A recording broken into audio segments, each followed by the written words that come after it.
Yo, this is Conan. You're listening to World of Wrestling Podcast with Tax and Rich. Boom. Hello, welcome to the World of Wrestling Podcast. My name is Rich, and as always, I'm joined by my good buddy Tax Williams. Hello, everybody. And that was a bit of a delay before that intro. The audio version will only have it from here. Magic. How you doing? You all right? I'm very well, sir. How are you? You've had weeks of doing taxes, as I've had a couple of days of doing taxes. Bloody love taxes, but also this time of year, what a joy. A lot of prep coming in for this weekend. I'll do my shilling because I'm back in the commentary booth this weekend for SEPW. Absolutely, mate. We've got our January event, Light the Fuse, headlined by SCPW champion Meathead taking on NXT UK standout Eddie Ryan. We've also got I think some of the best tag team wrestlers in all of the world, Willpower and Fentos. Yeah. Power players taking on Justified Mayhem, triple threat for Hustle and Hart title. Tickets, scpw.co.uk. We're going to be in Faversham this Sunday. I'm looking forward to it. I'm most likely going to be there, I think. Amazing. Excellent. No, this is the weekend I'm doing my family do. I might be there. Okie dokie. I hope I will be. But we were doing our family on Christmas because we just couldn't find a time to do it around Christmas. It is what it is. Anyway, today we are doing WWF's SummerSlam 1992. My first VHS as a child. I was about 6 or 7 years old. I got given this by my good buddy Ed Rintle, who I went to primary school with. Completely out of the blue. It was my birthday, I think, maybe. And I fucking adore this show. This is probably the most expensive gift anyone has given you based on the amount of money. If you think how much you've spent on wrestling since 1992... What's that, 23 years, 24 years, something like that? Yeah. It's a lot. 27. 26? Yeah, 27 years. Wow, fucking hell. Yeah, my maths is terrible. But, yeah, like, it started off my obsession. This is really important to you. Can you grab my VHS right there? It's literally just on the table. So, this... Go on, there you go. This is my VHS that I was given many, many years ago. Now, about a year ago... Okay, we redid my bathroom and stuff. This has got a point, don't worry. And my father-in-law had a big van and stuff, brought all the stuff with him and everything, blah blah blah blah. But at the end of the fixing up the bathroom, he was like, "Do you want me to take away all your crap?" Basically, because we had loads of stuff left over, like old bits of bathroom and stuff. And wait, let me get there. Okay. And it's like, oh yeah, you may as well take all these like mountains of VHS I've got because I haven't watched them in like 10 years, you know, blah blah blah blah.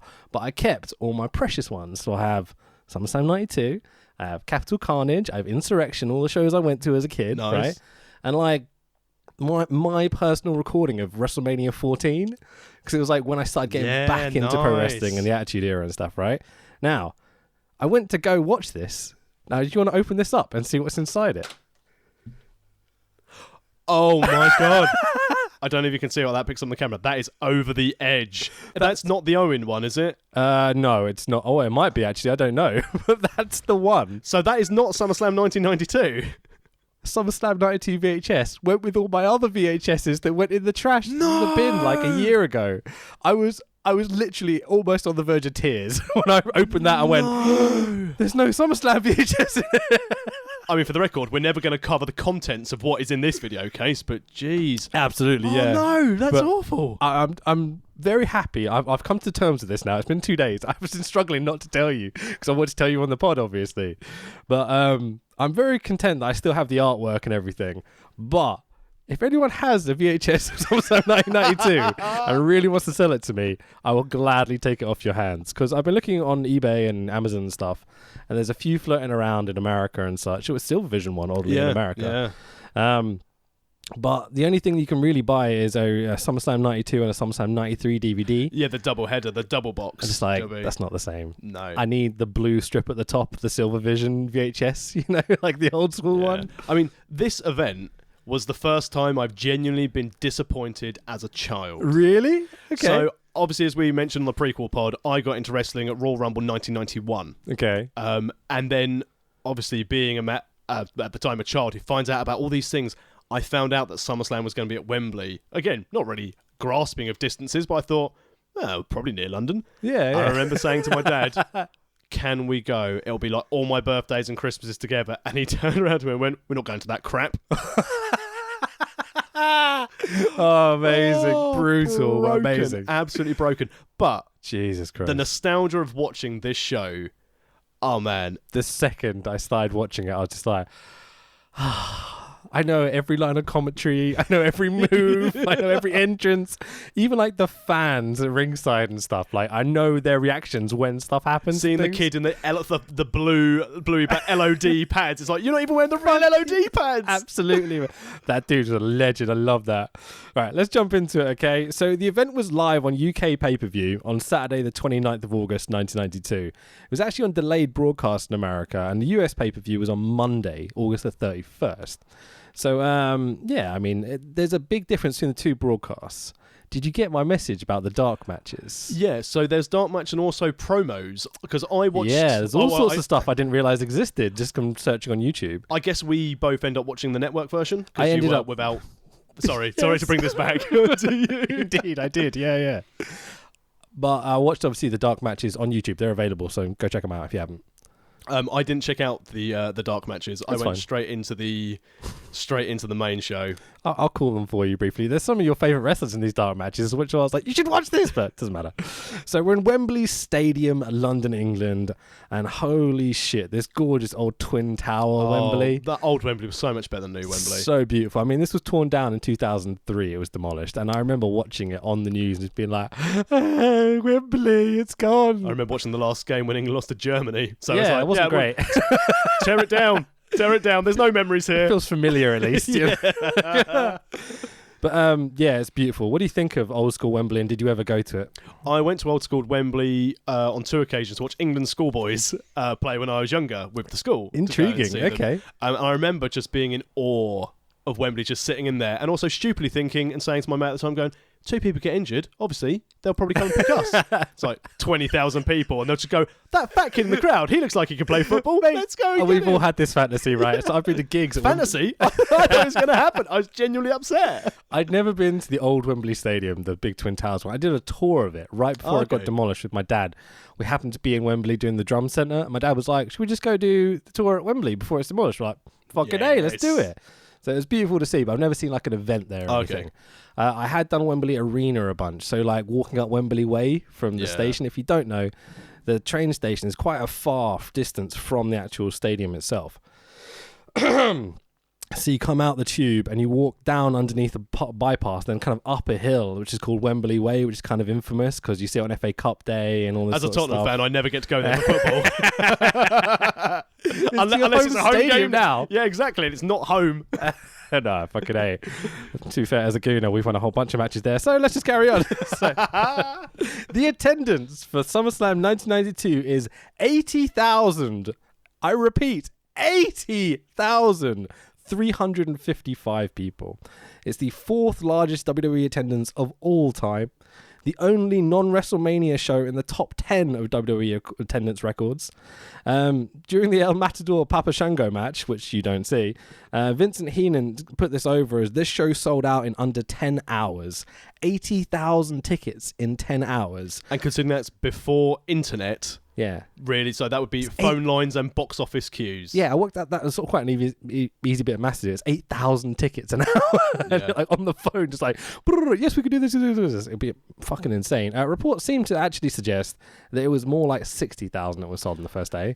Yeah. But let's not get the truth get in the way of a good story, you know? As we always say with WrestleMania attendances, it's bodies in the stadium as opposed to paying customers / fans in attendance. Yeah, exactly. So I wouldn't surprise me if it's sold out in 10 hours and they just had 20,000 crew and giveaways. Sounds likely. Yeah, absolutely. So Vince McMahon welcomes us to the show. Welcome to Wrestle. Oh, hang on. SummerSlam. SummerSlam, brought to you by ICAPRO. Yeah! ICAPRO for everybody that cares about their body. Love it. Absolutely love it. The classic Raw sets in the Manhattan Center with the Ico Pros up and everything. Ah, brilliant. So we cut to the funniest opening video package that has ever been made. Okay, so we're outside Wembley Stadium interviewing fans and looking at fans and such, kind of lots of crowd shots and things. The joys of tape delay. Does this feel like a last minute kind of production? Because those must be fans outside Wembley Stadium for this show. Yeah, no, this must have been shot earlier in the day and edited and then broadcast all within a couple of hours. I don't think this was broadcast on the UK. Oh, you don't think? I think this is a network like for the US audience because they'll be expecting. I think for the UK they went just straight in. It was on my VHS, definitely. Oh, was it? So, I mean, Okay. maybe they added it onto the VHS afterwards because obviously that's not the live broadcast, essentially, really. So, a kid dressed as Macho Man has a better fake beard than my real one. Cut to 2 Cockney girls that tell us that tonight Flair and Perfect will be in the corner of the Ultimate Warrior. Her Cockney friend says, no way, he's going to be on the side of Macho Man Randy Savage, but they're both wearing Warrior paint. Like, what's wrong with these people? Like, don't say you're going to be in the Macho's corner if you're wearing Warrior paint. It doesn't make sense. No, one's a face, one's a heel, one's supporting the good fight. He's not going to be in Warrior's corner. This is blatantly fed to them by, like, the producers or camera ops or whatever. They didn't even go. They were just hanging out at Wembley at the time. Can we just paint this on your face and can you just say these few bits? Oh, fucking great. Some overly tanned women in power suits. God, love the 90s. Tell us that they love Shawn Michaels, but they don't do it in sync. So come on, get your lines right, girls. But I could have done this all without watching it, by the way. Like, I know every moment of this opening package. You're going to notice a lot of notes aren't going to be grabbed off my phone today as well. So a kid in a pink shell suit. Oh, the yes. greatest, floppiest 90s bowl cut under a boss man cap says the greatest line in any wrestling production ever. The British Bulldog's gonna win, whether he wants to or not. He's doing that in an American accent because it was fed to him by an American producer who's standing in front of him. Go again, kid. But the idea of, like, the British Bulldog's gonna win, whether he wants to or not. Why would he not want to win? I mean, John Cena came a long way from that promo. What? I don't get it. It's just the greatest moment ever. Like, I remember watching this and rewinding it and going, did he say what I thought he said? And then watching it again. Did you watch it whether you wanted to or not? Fucking love it. So we see some bobbies on patrol, kids with Union Jack painted faces. One says British, one says Bulldog. Gotta love it. And Wembley Way, obviously. It looks absolutely beautiful. If the kid who didn't have Bulldog on his face walks down the road now, you know, he's probably going to be a part of a cult that we don't want to talk about. Indeed. Britain! We love Britain, we do. So cut into Wembley Stadium to ba ba ba ba ba ba ba ba ba. Trumpeters of the royal family have obviously turned up for this show. Alfred Hayes' family were just there, kicking about. That's what we do. They're all trumpeters. Of course. Some of them meant to be posh butlers and stuff. He's as the well. first one who managed to break away from the trumpeter butlering side of his family history. Have you got our chat up, by the way? No. Log on to our YouTube and see if you can be in the chat. 'Cause I can see someone's talking to us. Hello, whoever's talking to us. My computer's over there, so I can't really read the chat from here. But we're aware of it, and we will maintain it and monitor it a little bit. I said to you yesterday I would bring my Mac, and I forgot. Nah, it doesn't matter, mate. So I will just use the power of technology to get Hey. to the YouTube. Your new iPhone. You can tell how well this podcast is doing as I know on an iPhone X. Wait, we made money from this? Wait, what? Don't let your business partners know. Yeah, indeed. Okay, here we go. Okay, so let's get into the live stream. Oh, buffering. Nice. And into Is it working? Well, we're if I press play we might. Hang on. Quality audio right now. All I'm getting is it's not playing. But someone's clearly there. Don't worry. I'll check the chat before we end this stream. Don't worry. So you can tell which one of us is the technology and which one of us is the numbers. So we cut into Wembley Stadium, we get the trumpeters, and we get a generic holiday advert shots of London. So, like, you know, Big Ben, Houses of Parliament, things like that. Basically the same stock ones I use for Raw every time they come over. This feels like stock footage that they're still using today, as you said. But holy shit, we cut to the crowd and this place is packed and it is loud. They are hot for this, aren't they? Absolutely, mate. First British pay-per-view ever. Yes, I believe so. They had a few shows. They had like Royal Albert Hall, and they've done some tours of Europe and stuff. But this is the first named show, pay-per-view event. Yeah. And is the reason why they've never been back. Because they lost a fudge load of money. Did they? So much money. I mean, the amount of blue foam fingers that are in the crowd, you would have thought they'd made enough money off that just to like, wrestling promoters profit. need to bring foam fingers back. Yeah, I mean, dude, there's so many. It's just like, that's the overwhelming thing I remember as a kid. That's the only merch they had. Maybe, I don't know. You would have thought they'd be on the merch. Yeah, but that was back in the day when you could buy an Undertaker t-shirt in Tesco's. Could you? Yeah. Oh, nice. Wait, 92? Yeah. Bloody hell, okay. I don't remember this. We cut to Vince McMahon and Bobby Heenan welcoming us to the show, kind of at ringside, but with the crowd behind them, because obviously Vince is like, we're going to highlight this fucking crowd. We've got like 80,000 people. Clever. So King Bobby puts on a crown. Yep. Pretty funny. Vince and Bobby are just hilarious. Their reactions, the facials, just everything they do. They're just amazing. Will you take that off? Exactly. It's like Vince, the angry kind of grandpa almost, to like the silly...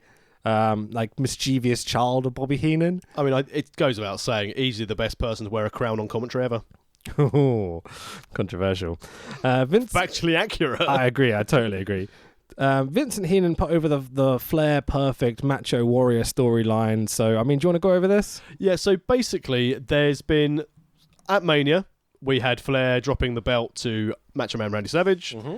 And then there's been all the discussion of Mr. Perfect getting involved in Warrior and Savage's business, and then Perfect said that he's going to be in the corner of one of Savage or Warrior, and that's the big question leading up to this big top, well, it's one of only 4 pay-per-views at the time. Yep.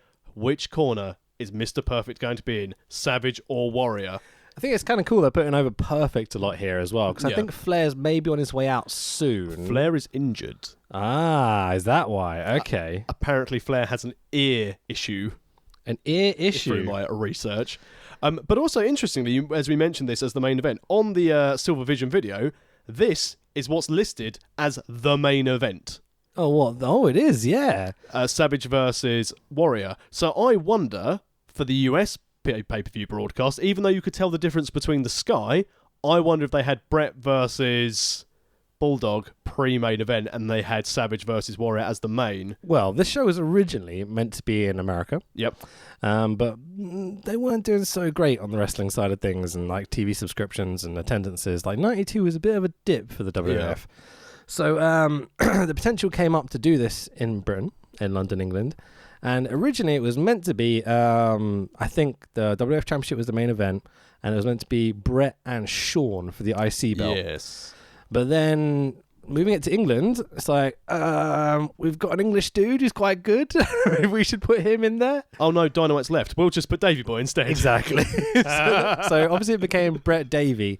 And I think once you realise that you've got that match, it's ridiculous not to put it as main event. It sold right? itself. I think putting Bulldog on there. And at the time, it was huge in the UK. So again, it was having its dip. Yeah, but true. all the Hasbro figures were what people were playing with at school.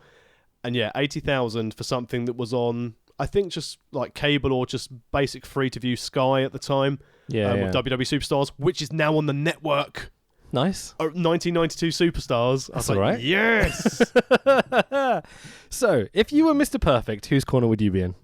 Ric Flair's.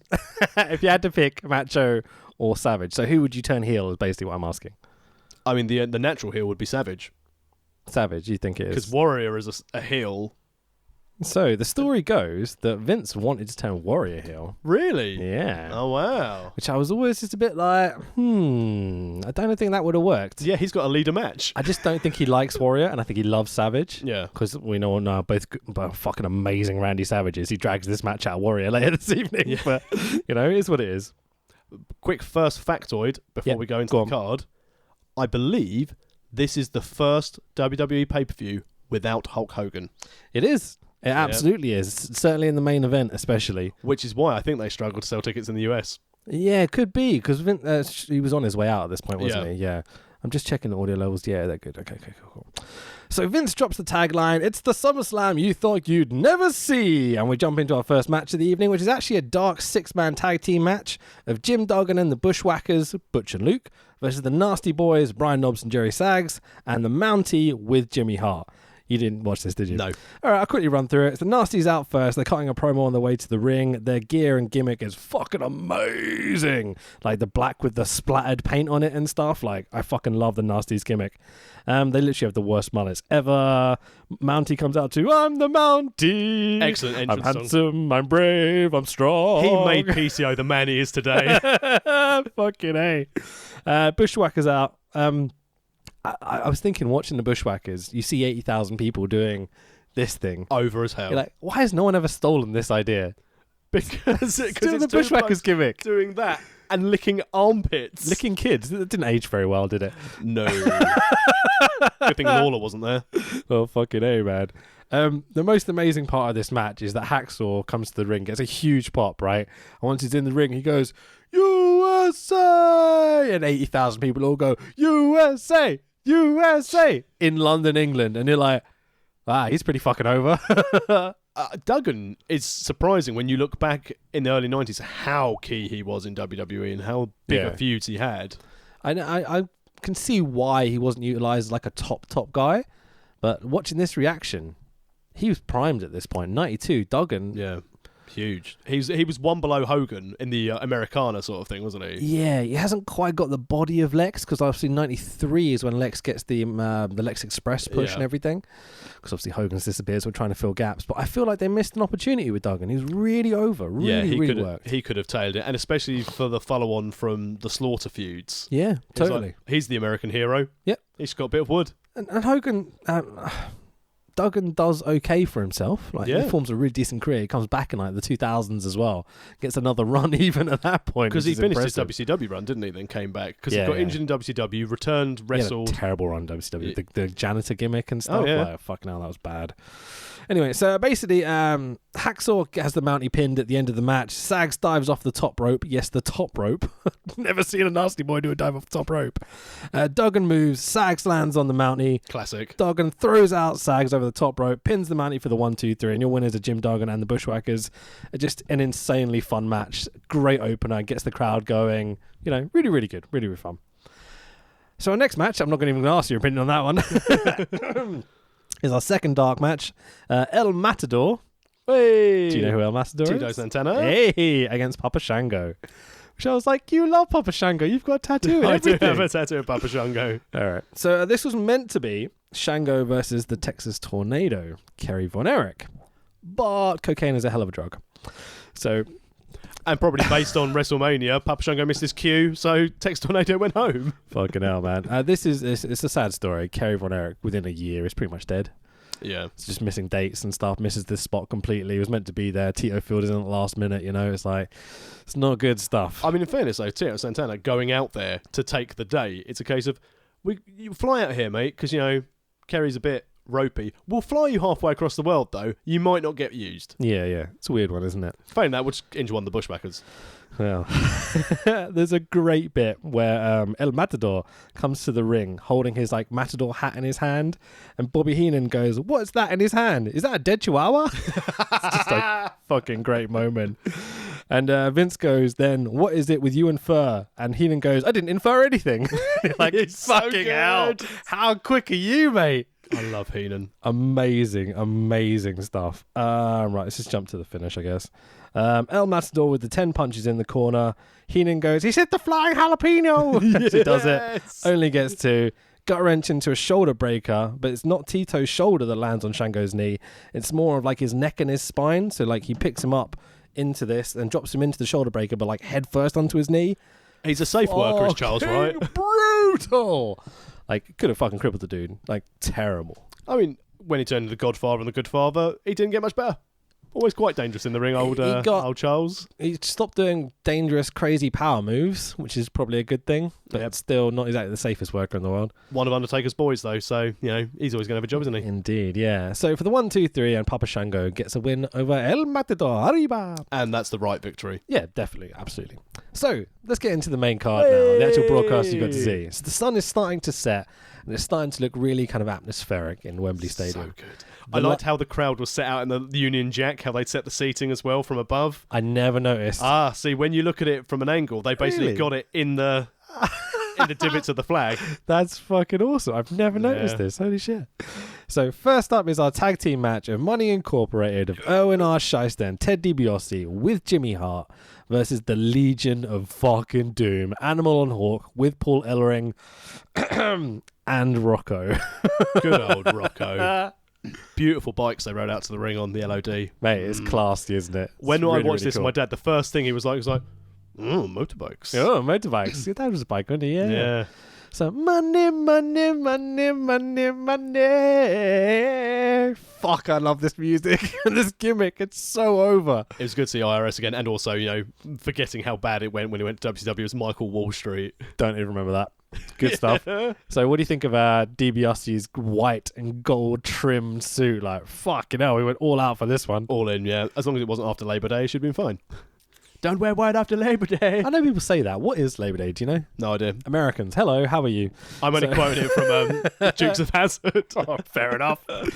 So Jimmy Hart has a beautiful Money Inc. custom suit as well. Looks fucking gorgeous, like this sprayed on suit thing. No little sort of nook or cranny missing from Jimmy Hart's manager again without with the nasties. I assume he was wearing some kind of nasty boy-esque jacket as well. He actually wasn't. He was wearing the Money Inc. one Oh, still. was he? Oh, rubbish. I actually went back and checked because I saw this come out of the Money Inc. I was like, was he wearing a Money Inc. one for the nasties match? And he fucking was. Because normally he has, over that time, he just basically changed for every team or person he managed. Yeah. But it's a dark match, so I mean, he probably doesn't think it's going to be broadcast anywhere, so it's what it is. IRS cuts a little promo in the ring. It's a well-known fact. If you British tax cheats would pay your fair share, you wouldn't put the burden on the royal family. Is this you in disguise? Well, you know, as a big royalist that I am. I was thinking more about the tax rather than the royalist bit, but Tex Williams bloody loves it.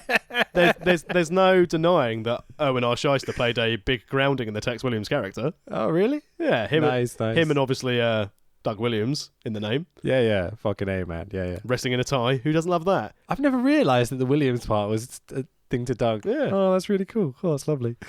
So, Road Warriors pop for the Road Warriors. Obviously, it's fucking massive. The second you hear this, the water rush bit. I had to turn my TV down because that's a bit loud. Grief. 80,000 people doing a Road Warriors pop. Yeah. It's just really, really cool. Or really, really fun.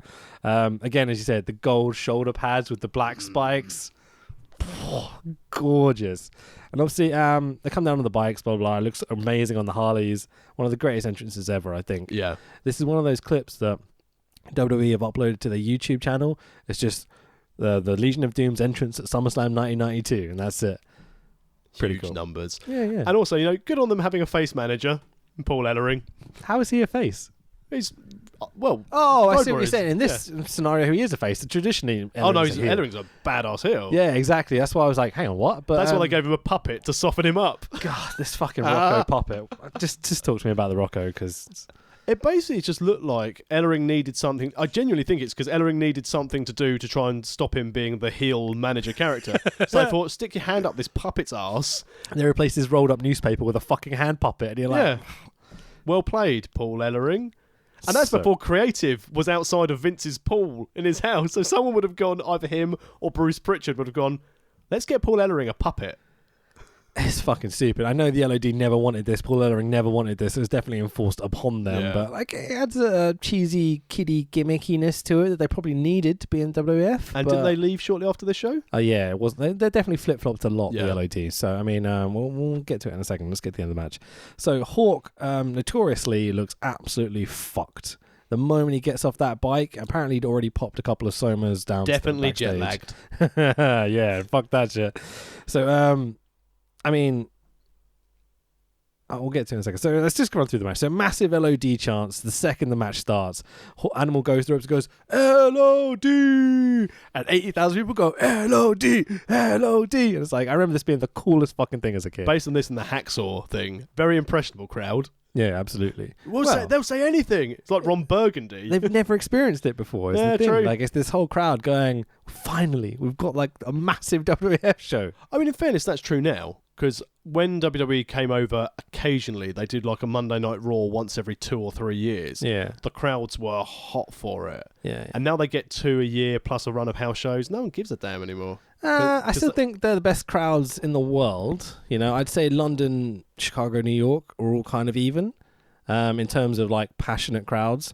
But it's not got the heat it does for this. No. At all. It's No also, way. I think this is a younger audience that I'm used to seeing as well. Very like family day out. Yeah. Lots of young kids in the crowd. So, let's call a couple of spots from this match. So, IRS bumps out the corner, goes to crawl backwards out the ring, and Animal stomps on his tie to stop him leaving. The Heenan comment here is so good. Do you want to say it or do you want me to do it? Go ahead. Go on. It's at the top of the Oh, page. that's it. He's standing on his tongue! The cartoon visual of this long tongue as he's standing on So it. Like good. it's Wile E. Coyote levels of amazing. Absolutely loved it. And at that stage, I was like, oh, Bobby Heenan, you are hilarious. I can't express how good Vince and Heenan are during this show. Like I haven't got the words to do it. I've written down a whole bunch of quotes. I could have written down 50. The whole match, pretty much. Exactly. Every match is hilarious. Their chemistry is amazing. Like I would have loved to have kept this for a lot longer than we actually got to see it. You know, these two together are so fucking good. So the story of the match is LOD Strength and Power versus Money Inc. Sneaky Scientific kind of cheating style. IRS does this late duck down on a Hawk's top rope clothesline, which I think is one of the most beautiful things I've ever seen. Really nicely done. Right at the last second. So Hawk jumps off the top rope and he waits until he's literally there and he's like, whoop, just ducks down beneath him. It's fucking brilliant. Like an absolute dream. Why don't people do this more? People always do it too early. Well, that's the thing. It's running the risk of cocking it up, and yeah. Oh, but it looks so good though, man. I'd love to see more people doing this. But the thing is, though, would people consider this move now if you do it? Will they go, oh, that's really good? Or will they just go, oh, he ducks it? Yeah, maybe. But I think it's done in such... watching this back now, I was just so impressed. But this has stood up in today's market, hasn't it? Yeah, definitely. Especially these two tags specifically. They're not at the prime of their careers. They're both a little bit beyond it almost, you know? Like, maybe that's a bit brutal. But they're still working their styles and they're playing to their strengths, aren't they? Yeah, definitely. Like, I love this match, don't get me wrong. So it's just like the best tag antics, story told in the ring. Like, you see the Revival still doing this sort of storytelling, but this is something that's died a lot in WWF, WWE specifically. My favourite thing in the tags at this time is basically when they would just interchange tags, but when the referee's back's turned, and for some reason the other guy went back to the outside and would do this. Yeah. It's like, just to get the noise. Back. Yeah. And at this stage, like, this is where Heenan was like, oh, if you're close enough, you don't have to tag. And I was like, oh, Bobby, that's such so a good. Great line again. So good. So Money Inc. work over Hawk for the vast majority of the match, as you might expect from an LOD match where Hawk's selling. Like, abusing drugs is obviously bad, but the way Hawk is selling in this match is very believable. Well, I also wonder if it's a case of, you've turned up here, you're off your face, I'm going to stretch you a bit. Yeah, definitely. I think Money Inc. know that they have to do a lot of the work here. Yeah. Ted DiBiase specifically is working his socks off in this match. Like doing all the big sells and jumping over to the top rope to sell to Animal so then Hawk can hit him from behind and all this sort of stuff. Yeah, really, Definitely really cool. the workhorse of this match, isn't he? Absolutely. I mean, all four dudes are really talented, but Ted DiBiase is so underrated. And again, another guy that I feel could have been pushed to that main event slot and never got the opportunity. But I don't think he ever needed the belt. No, definitely. With Ted.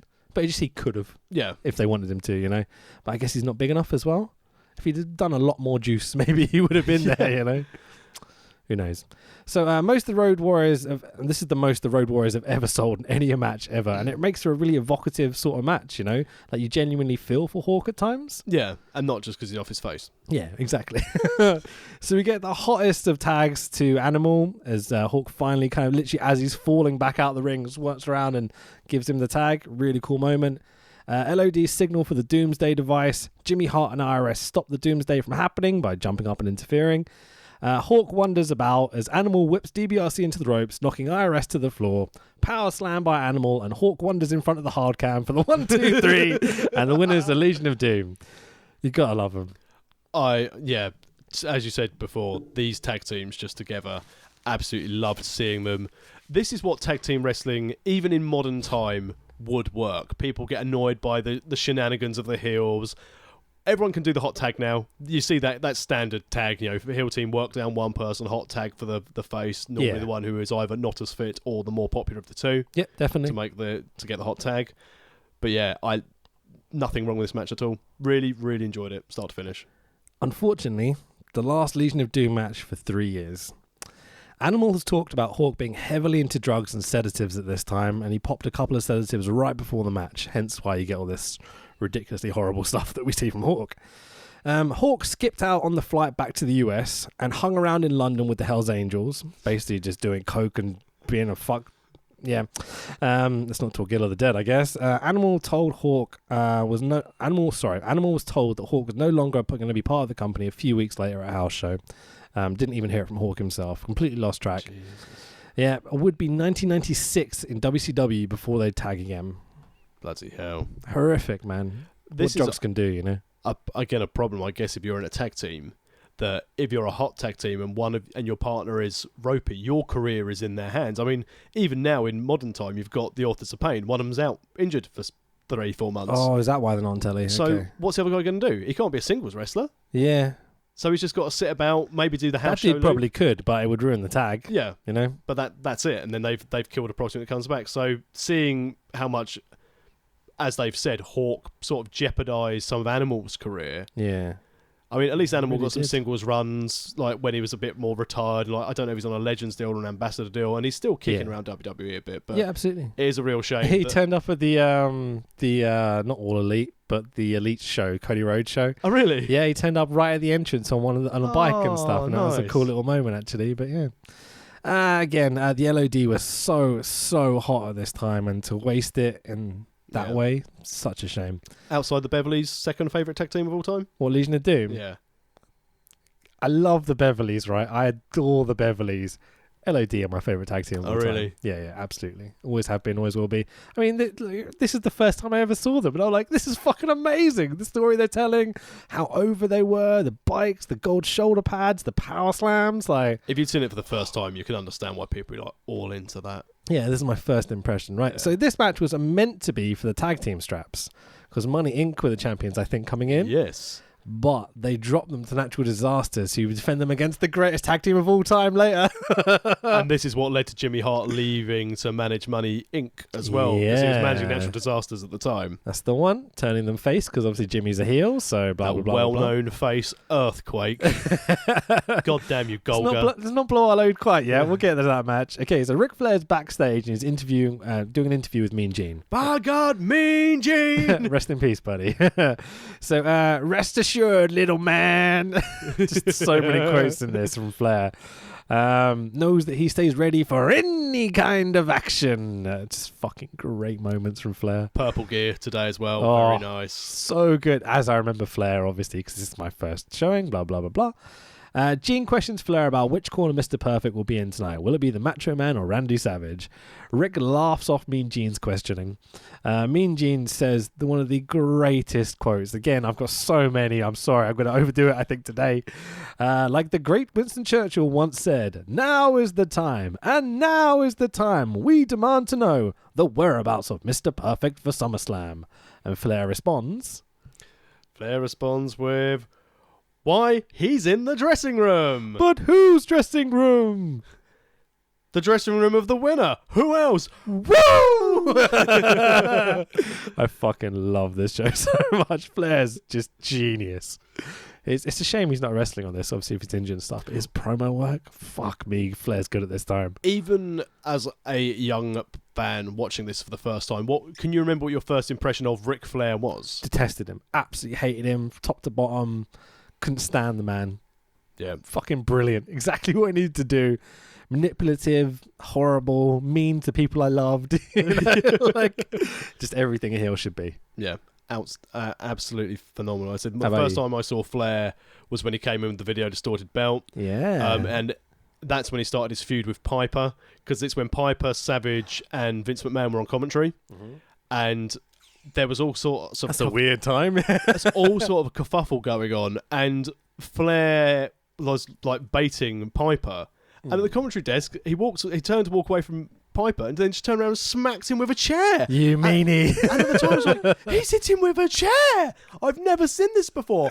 Oh, I can't believe it. But also, being the little dickhead I was like, that's really cool. Yeah, exactly. You can't help but kind of love him a little bit. I always loved Perfect. Never liked Flair as a kid. Oh, really? I was like, always a mean old man, you know? No, I was a dickhead smart Mark clearly when I was younger, because I was like, I like the baddies. Love it, mate. Oh, I like a lot of the shame. baddies, just never liked Flair. Yeah. I think it's also my friends didn't like him. Okay. And so there's a lot of just like group mentality, I think, at that age. How old was I? 7 when I watched this? See, this is where I was going wrong. You had friends. Oh, dude. So Sean Mooney is backstage and interviews Virgil. Fucking hell, this is bad. So Virgil is after revenge for his friend, the Big Boss Man, in his next match. I mean, it's just bad. Everything's bad about it. He can't project. He says way too many catchphrases. None of them are catching on. Like, it's just all dog shit. Good old Virgil. Oh, should have put that on silent. Sorry. Good old Virgil. And as I always say, my favourite story of Virgil is when he always claims to be the fourth member of the NWO. Yeah, of course. So he ends the promo by saying another catchphrase, which isn't even his catchphrase. He's too legit to quit. Doesn't even do the too legit to quit. He probably forgot because he's like, I've heard this, it's cool. He forgot it was an MC Hammer song. I was just like, fuck it, I'll just say it at the end of my promo. It'll be my thing now. I'm too legit to quit. So next up is the first singles match of the night. Yeah, am I right saying that? Yeah. First singles match of the night, Nails versus Virgil.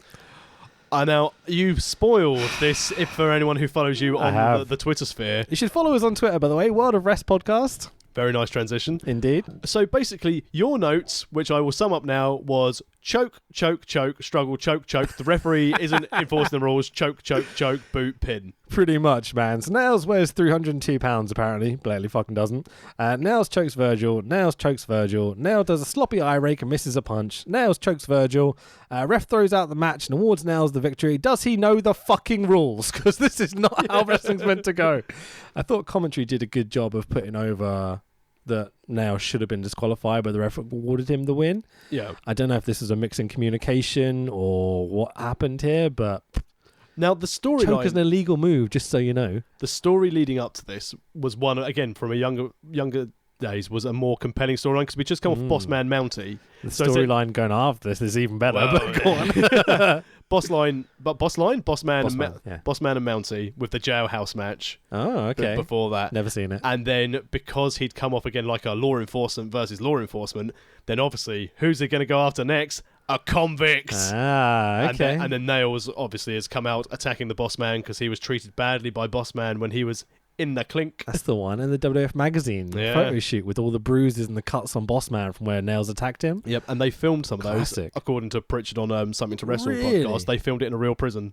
Wow. Yeah. That's pretty cool. I didn't know that at all. Like, I remember seeing the magazine and being terrified. Like, actually, he's damaged him properly. And, like, that being one of the first storylines they really got over in the WWF magazine as well. Yeah, they originally went to, when they were trying to get Boss Man over when he was a heel fighting Hogan in the 80s. Yeah. They went to the prison and basically had people film how bad Boss Man treated them. Right. They went back to the same prison when they were trying to turn Boss Man face, be like, oh no, he's a really good guy. He does this, he does that. And then they went back to the same prison to film the bashing that Nails. Oh, outstanding. So, post-match. A few weeks, months down the line, rumour and innuendo, who knows, Vince McMahon gets confronted by Nails about their pay over SummerSlam. Nails apparently decks Vince McMahon either by pushing him or punching him. The accounts vary. All that I know is that Bret Hart was interviewed talking about hearing a big crash and then going into Vince's dressing room and Vince being on the floor pretty much, right?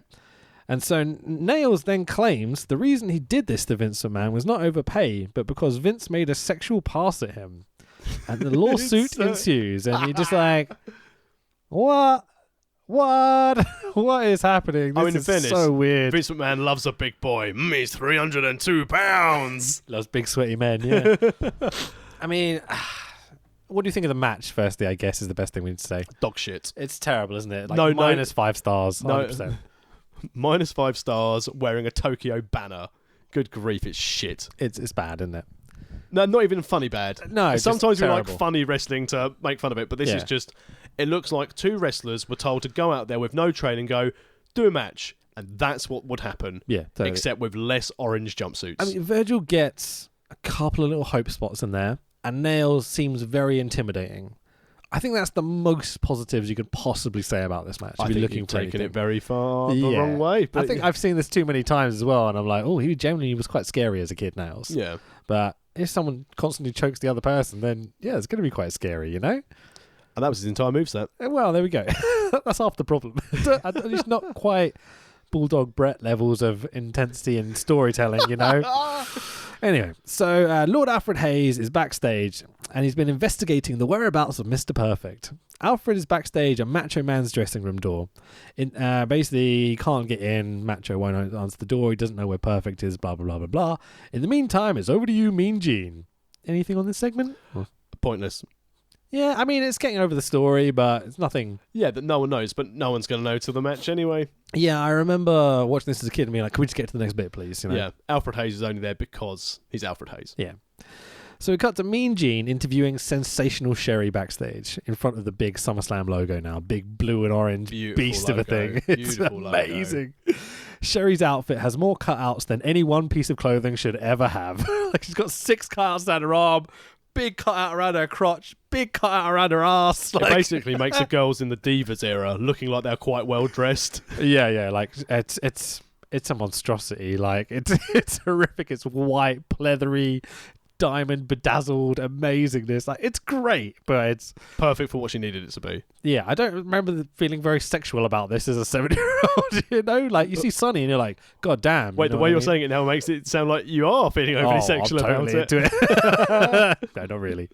So there's a backstage compilation of the story between Shawn Michaels and Rick the Model Martel, and how, like, you know, Rick came out during a Shawn Michaels match and winked at Sherry, and Sherry's winked back at him, and then Sherry came out in one of Rick's matches in a beautiful sequin dress, and blah, blah, blah, blah, blah. It's quite a fun little story, I guess. Nice setup for heel versus heel. Yeah, totally. This is the problem with this match, in that you've got heel Martel against heel Shawn. It's blatantly because Shawn isn't against Brett in the Intercontinental match that was planned originally.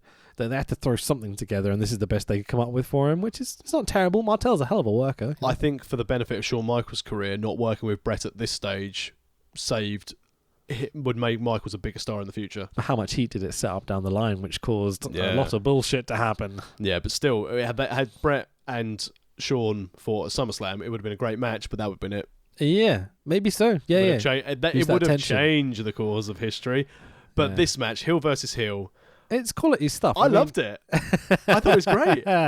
Sherry's got this great last line in this promo where Mean Gene asks her where she's going to stand in the match, and she says, I stand just like any other good woman, Mean Gene. I stand right by my man. And Shawn in the background goes, let's go, Sherry. And he's like, coming, Shawn. And they're like, oh, it's such a fun little gimmick. That's a rib on Macho Man. In what way? Get here, woman! Don't get it. Well, because he bullied Elizabeth all the time. Oh, okay. So is that what that is? I reckon that's what that is. It could be, yeah. So the stipulation for this match that Sherry has implemented is neither men are to hit each other in the face. Can she do that, Joey? Exactly. 100%. So, our next match is Rick Martel, the model Rick Martel, against Shawn Michaels. Not quite yet the Heartbreak Kid Shawn Michaels, but we're getting there. He's singles. He's throwing Jannetty through the barbershop window. He's throwing piss-poor super kicks. Well, with Sensational Sherry. So, Rick Martel doesn't get an entrance. Terrible. But he did have his music playing when he was in the center of the ring. Yeah. Currently in the ring. Exactly. And he whips off his gear to reveal the kind of tennis Wimbledon whites. Yeah. I remember as a kid thinking, oh, he's a posh model character. Yeah. He just has tennis whites. But I think the gimmick is meant to be, we're in London, Wimbledon's in London, therefore tennis. Well, that's what Vince got over in commentary, wasn't it? Bobby was like, he's ready for Wimbledon. And McMahon was so weird. Like, what is this gimmick? But McMahon was like, oh, well, Wimbledon was a couple of months ago. Maybe he's getting ready for the US Open. And it's like, come on, guys, this is awkward. Do you think any of these 80,000 people give a shit about Wimbledon? Pro wrestling fans? Oh, probably half of them. I don't think any do, but it's what it is. There's this amazing moment when Bobby Heenan on commentary, as he does the whole tennis thing, goes, eat your heart out, Andre Agassi. And then literally within 2 seconds, Rick the Model Martel looks down to a camera at ringside and says exactly the same line. It's like the coincidence of these two dudes having exactly the same line about Andre Agassi. And they called it out on commentary. It's like, oh, he heard me. Fucking amazing stuff, man. So HBK out. I'm just going to call him HBK because it's easier. Yep. Out to the old Sherry vocal version of Sexy Boy. Fucking so brilliant. Shawn's shirt would not keep him warm on a cold winter night in Kent. Any shirt that shows your nipples is not really a shirt. Like, I'm just saying. Yeah, and to be fair, people should know that in modern time as well. Yeah, definitely. It's so silly. So Sherry takes off HBK's ring gear for him while Sherry and the Martel kind of flirt with each other. And Sherry's got this giant mirror that Shawn's like checking himself out in. And Martel's like, ooh. I love this gimmick. This made me pop so hard. As a kid, like, I remember watching this and going, they're both bad guys, why should I care? you know. But watching this back now, like you can see these guys working with the story and everything. It's kind of enthralling. The whole thing was full of just dastardly everything. And I love the it. tease Heel of versus the, heel. oh, I'm going to punch you. I'm going to punch you. Oh, so Like, good. with the backstory of Rick flirting with Sherry, but Sherry is Sean's man, and the no punching in the face, and we're in SummerSlam and all the big gimmicks and everything. Like they did a lot of work to try and make this match work. And it did. Yeah, Yeah. I thought it really worked, you know. Fun match, silly storyline, but a good laugh. Two new gen guys working a higher spot style. Really fun. Compared to a lot of the other stuff with the big lumbering lads before this. Yeah, this is definitely a higher tempo match. And it also... Rick Martel, we know Sean can go, but Rick Martel, oh my God, this dude can go in the ring. We mentioned Martel on a previous pod, which you can check in the archives, worldofwrestlingpodcast.com. Yeah. But he was so good, wasn't he? Amazing. A little Just the bit best. juicy, I'd say. Or Martel. Yeah. Well, yeah, I think everyone was at this point, to be fair, but... But fantastic in the ring, fast, quick, something a little bit different. Yep. And a purveyor of a Boston crab. Mate, he's got some great sit down. I just think, can I get to... no, I can't. Okay, don't worry. Sorry. So there's a great Rudo spot, because both guys are Rudos, where they kind of do the roll up and then they pull on each other's trunks. Yeah. And they keep doing it one to the next. That was absolutely great. Hilarious, getting over the fact that both guys are heel. Working a very clever little match. We've already talked about the Brett storyline. Both lads threaten to punch each other in the face and literally standing off with each other. Sherry up on the apron and faints. Yeah. Yeah. So over theatrically, so clearly staged. It was so good, so Hilarious. well done. Really, Brilliant. really funny. Nice to have a bit of a comedy spot fest almost, you know. Bobby goes, give her mouth-to-mouth restitution. Restitution, Yeah. okay, is the return of objects that were stolen or lost. So I'm not sure he's quite got the right word there, but it is what it is. There's Martel and Michaels fight over Sherry on the outside. Punch face, punch face, okay? Because they've just gone, fuck it. Of course. Bang, bang, bang. The ref double counts out both guys for a double count out finish. Because obviously this is early WWE, so we've had our pinfall wins, and now we're into Exactly. shenanigans. There's quite a lot of bullshit here, which I'm very happy they've got rid of so Yeah. much nowadays. But it was classic WWE of the time. You get your early pins, you get your shenanigans, and you get your main event. yeah, exactly. So there's a series of events after this match where Martel and Sean are brawling afterwards. Sherry's fainting. Both lads are trying to take her to the back. Ends up with Sean carrying Sherry almost to the curtain. Rick Martel comes out with a red bucket and he goes, oh, like he's at the circus. You know, going, oh, am I going to do it? And he eventually throws the water over Sherry and HBK. HBK chases Martel to the back and Sherry sells this water like it's acid being poured. She's like, no! No! Like, she is fucking great, man. Every part of this match was spot on. No things went wrong. Even the part where Sherry clearly pretended to have fainted, just then looks up and was like, Then goes back. no, goes back to fainting. So good. It feels like Sherry had a good hand in this match as well. Yeah, definitely. Like her experience in the business and such. Like, you can feel her going, but what if we just did this and then you did this? And just great storytelling. One of my favourite matches of the night, weirdly. Yeah, my second favourite match of the night. It's right up there, I loved you know? it, yeah. So next up, we've got Sean Mooney, again, backstage interview with the Nasty Boys, which was not on my VHS. Oh, was it not? No, this has very little context because they wrestled earlier in the night and they look very fresh in this interview. I don't think this was taped on the same show. This was a lot of pre-tapes. Yeah. But my favourite part of this whole promo was, again, Jimmy Hart being involved and the Nasty Boys going like, but we've got a title shot, haven't we, Jimmy? But Money Inc. are the champions. They're not anymore. Yeah. Definitely Oh filmed. yeah, you've definitely got a title shot. Don't worry about it, boys. You know, it's a good moment. It's funny. Because they've lost the belts. Don't worry about it. The only notes I've got down for this is like, what are they going on about? They seem to have done a lot of drugs. The shit instead of the Beverly Brothers introduction really pissed me off because next Up match next. is the WWF World Tag Team Title match of the Natural Disasters, Earthquake and Typhoon versus. Look at this. The greatest tag team of all time. the Beverly Brothers. Do you like my lovely tribute to the Beverly Brothers? That is a thing of beauty. I mean, we're going to get copyright hits on this one again, but that's fine. If you're not watching this on YouTube, you bloody well should be. So go subscribe on YouTube. World of Wrestling Podcast. Just Google it. YouTube it. You'll find us. Amazing. Let's come back to us. So yeah, I've got that on tap whenever I need it now. Like, just go literally, Beverly's, yeah. See, and again, people think that we're not making a lot of money out of this podcast. We've got a gadget that none of us really knows how it works, and we've got an iPhone X. So we've got the natural disasters of Earthquake and Typhoon, who are the current champions. They just beat Money Incorporated for the belts, versus the Beverly Brothers, oh god damn, they're gorgeous, of Bo Beverly and Blake Beverly with the Genius. Oh, what gear? Let's start with the gear of the Beverleys.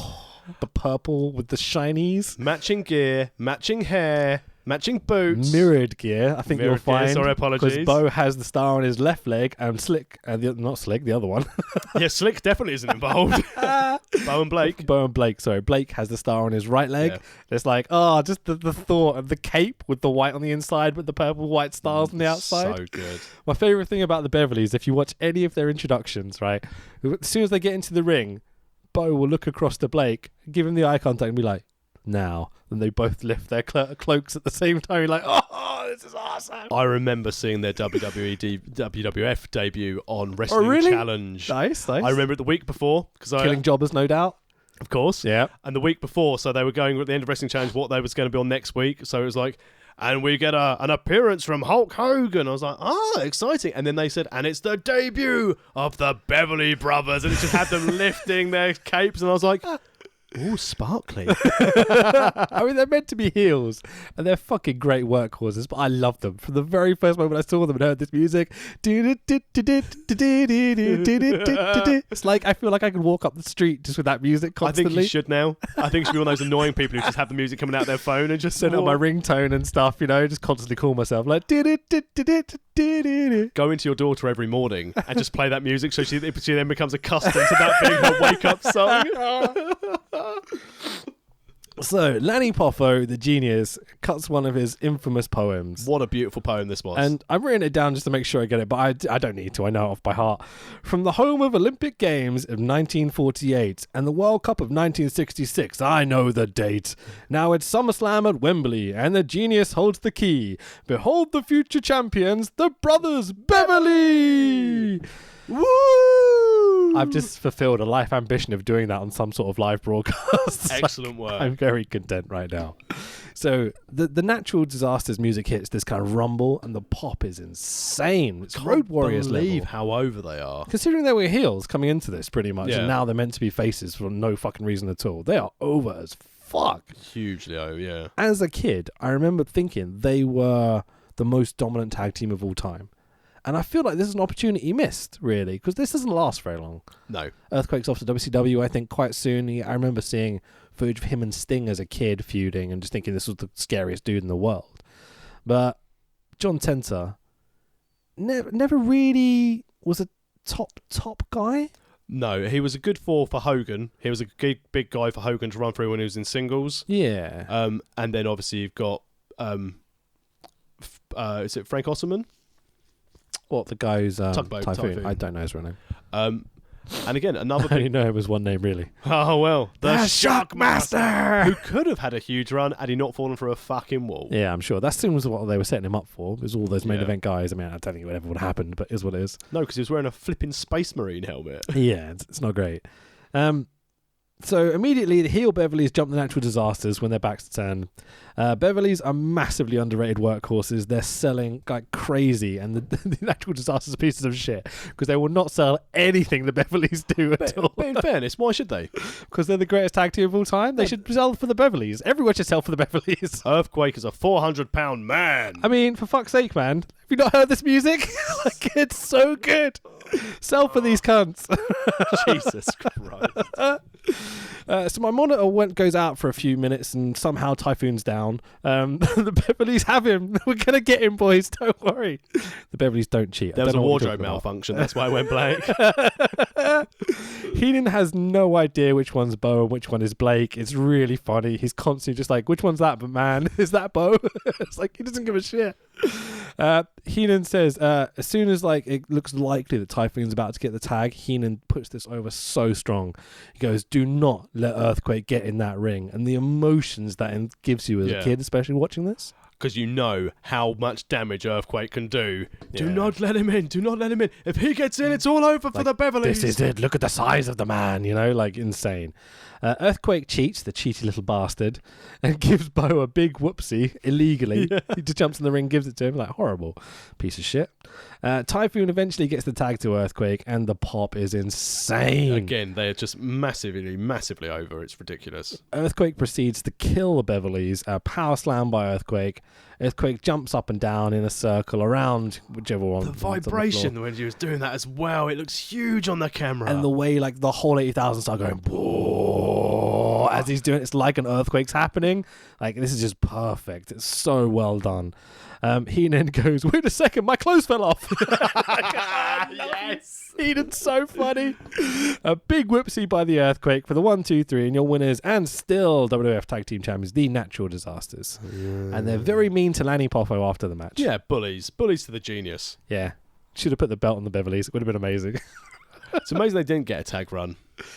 Yeah, this is short-lived now. I mean, they were over in Minnesota as top guys, they came here as essentially job guys. There's lots of talk about how these boys used to look after The Undertaker when he'd get very, very drunk. Okay. And so I think they were useful guys to have around, respected. So basically this entire show was Undertaker's mates, including Shungo on the pre-show. Pretty much, man. Who's the other podcast that Conrad does? Bischoff. No, the other one. Pritchard. So I listened to a clip where Pritchard was talking about how Bo, who I think is the more slimmer of the Beverleys, is one of the strongest guys they ever had. Like weightlifting ways, he could like lift like 400 pounds and stuff. Like insanely talented dude. So I mean, I would love to have seen them put over more, but this is the right decision. It's a great match. I remember as a kid just being desperate for the Natural Disasters to win. Still loving the Beverleys, but they're full guys, and they're fucking great at it. Well, they're named enhancement talent, aren't they? Yeah. Exactly. Same thing as the Bushwhackers were always there. They'd always go near the tag title picture. Then they've got characters. They're not going to lose every match, but they're never going to win the titles. But the Beverleys had beautiful dyed blonde mullets. Oh, god damn, they were sexy. Decent ring entrance music. I think they did. I'm so happy. We've just had to pay £5,000 to Vince McMahon. I don't think anyone cares about the Beverleys entrance anymore, but who cares?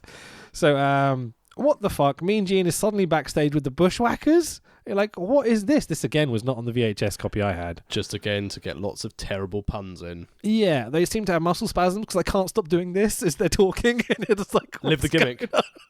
At a time where kayfabe was rampant. Yeah, I mean, seriously, what is this interview? I don't get it at all. Why is this here? What has it got to do with anything? That it's just toilet humour. Literally toilet humour. I guess the only question I've got out of this is, did you ever see... Well, hey, there goes my microphone. Do you ever see the Sheep Herders? From their early days. Yeah. They were a lot more... angry and scary. Yeah, I think they would have done better than... But in fairness, I say they've done better. They're Hall of Famers. Everyone knows who they are. If you start doing the Bushwhacker movement, the reason why I'm not doing it probably, I don't want to hit my mic. Of course, I'll move away. I've done it so many times in this pod. Lit kids, yay! There's a quote. This promo did nothing other than the fact it was just humour for the American audience, I think. Pretty much, man. Dumb American same. So Lord Alfred Hayes is outside the Ultimate Warrior's dressing room now. Hayes believes that Mr. Perfect is in the dressing room. Hayes has a cheeky peek inside, but the door gets slammed on him and he cuts back to ringside. Well, because he was very upset about the lack of... Yeah, he's a massive hypocrite. Bad etiquette. Yeah, breaking his rules of professionalism. There you go. What's journalistic integrity? He breaks and jumps in and is like, you shouldn't do that. It's someone else's dressing room. It's terrible. Exactly.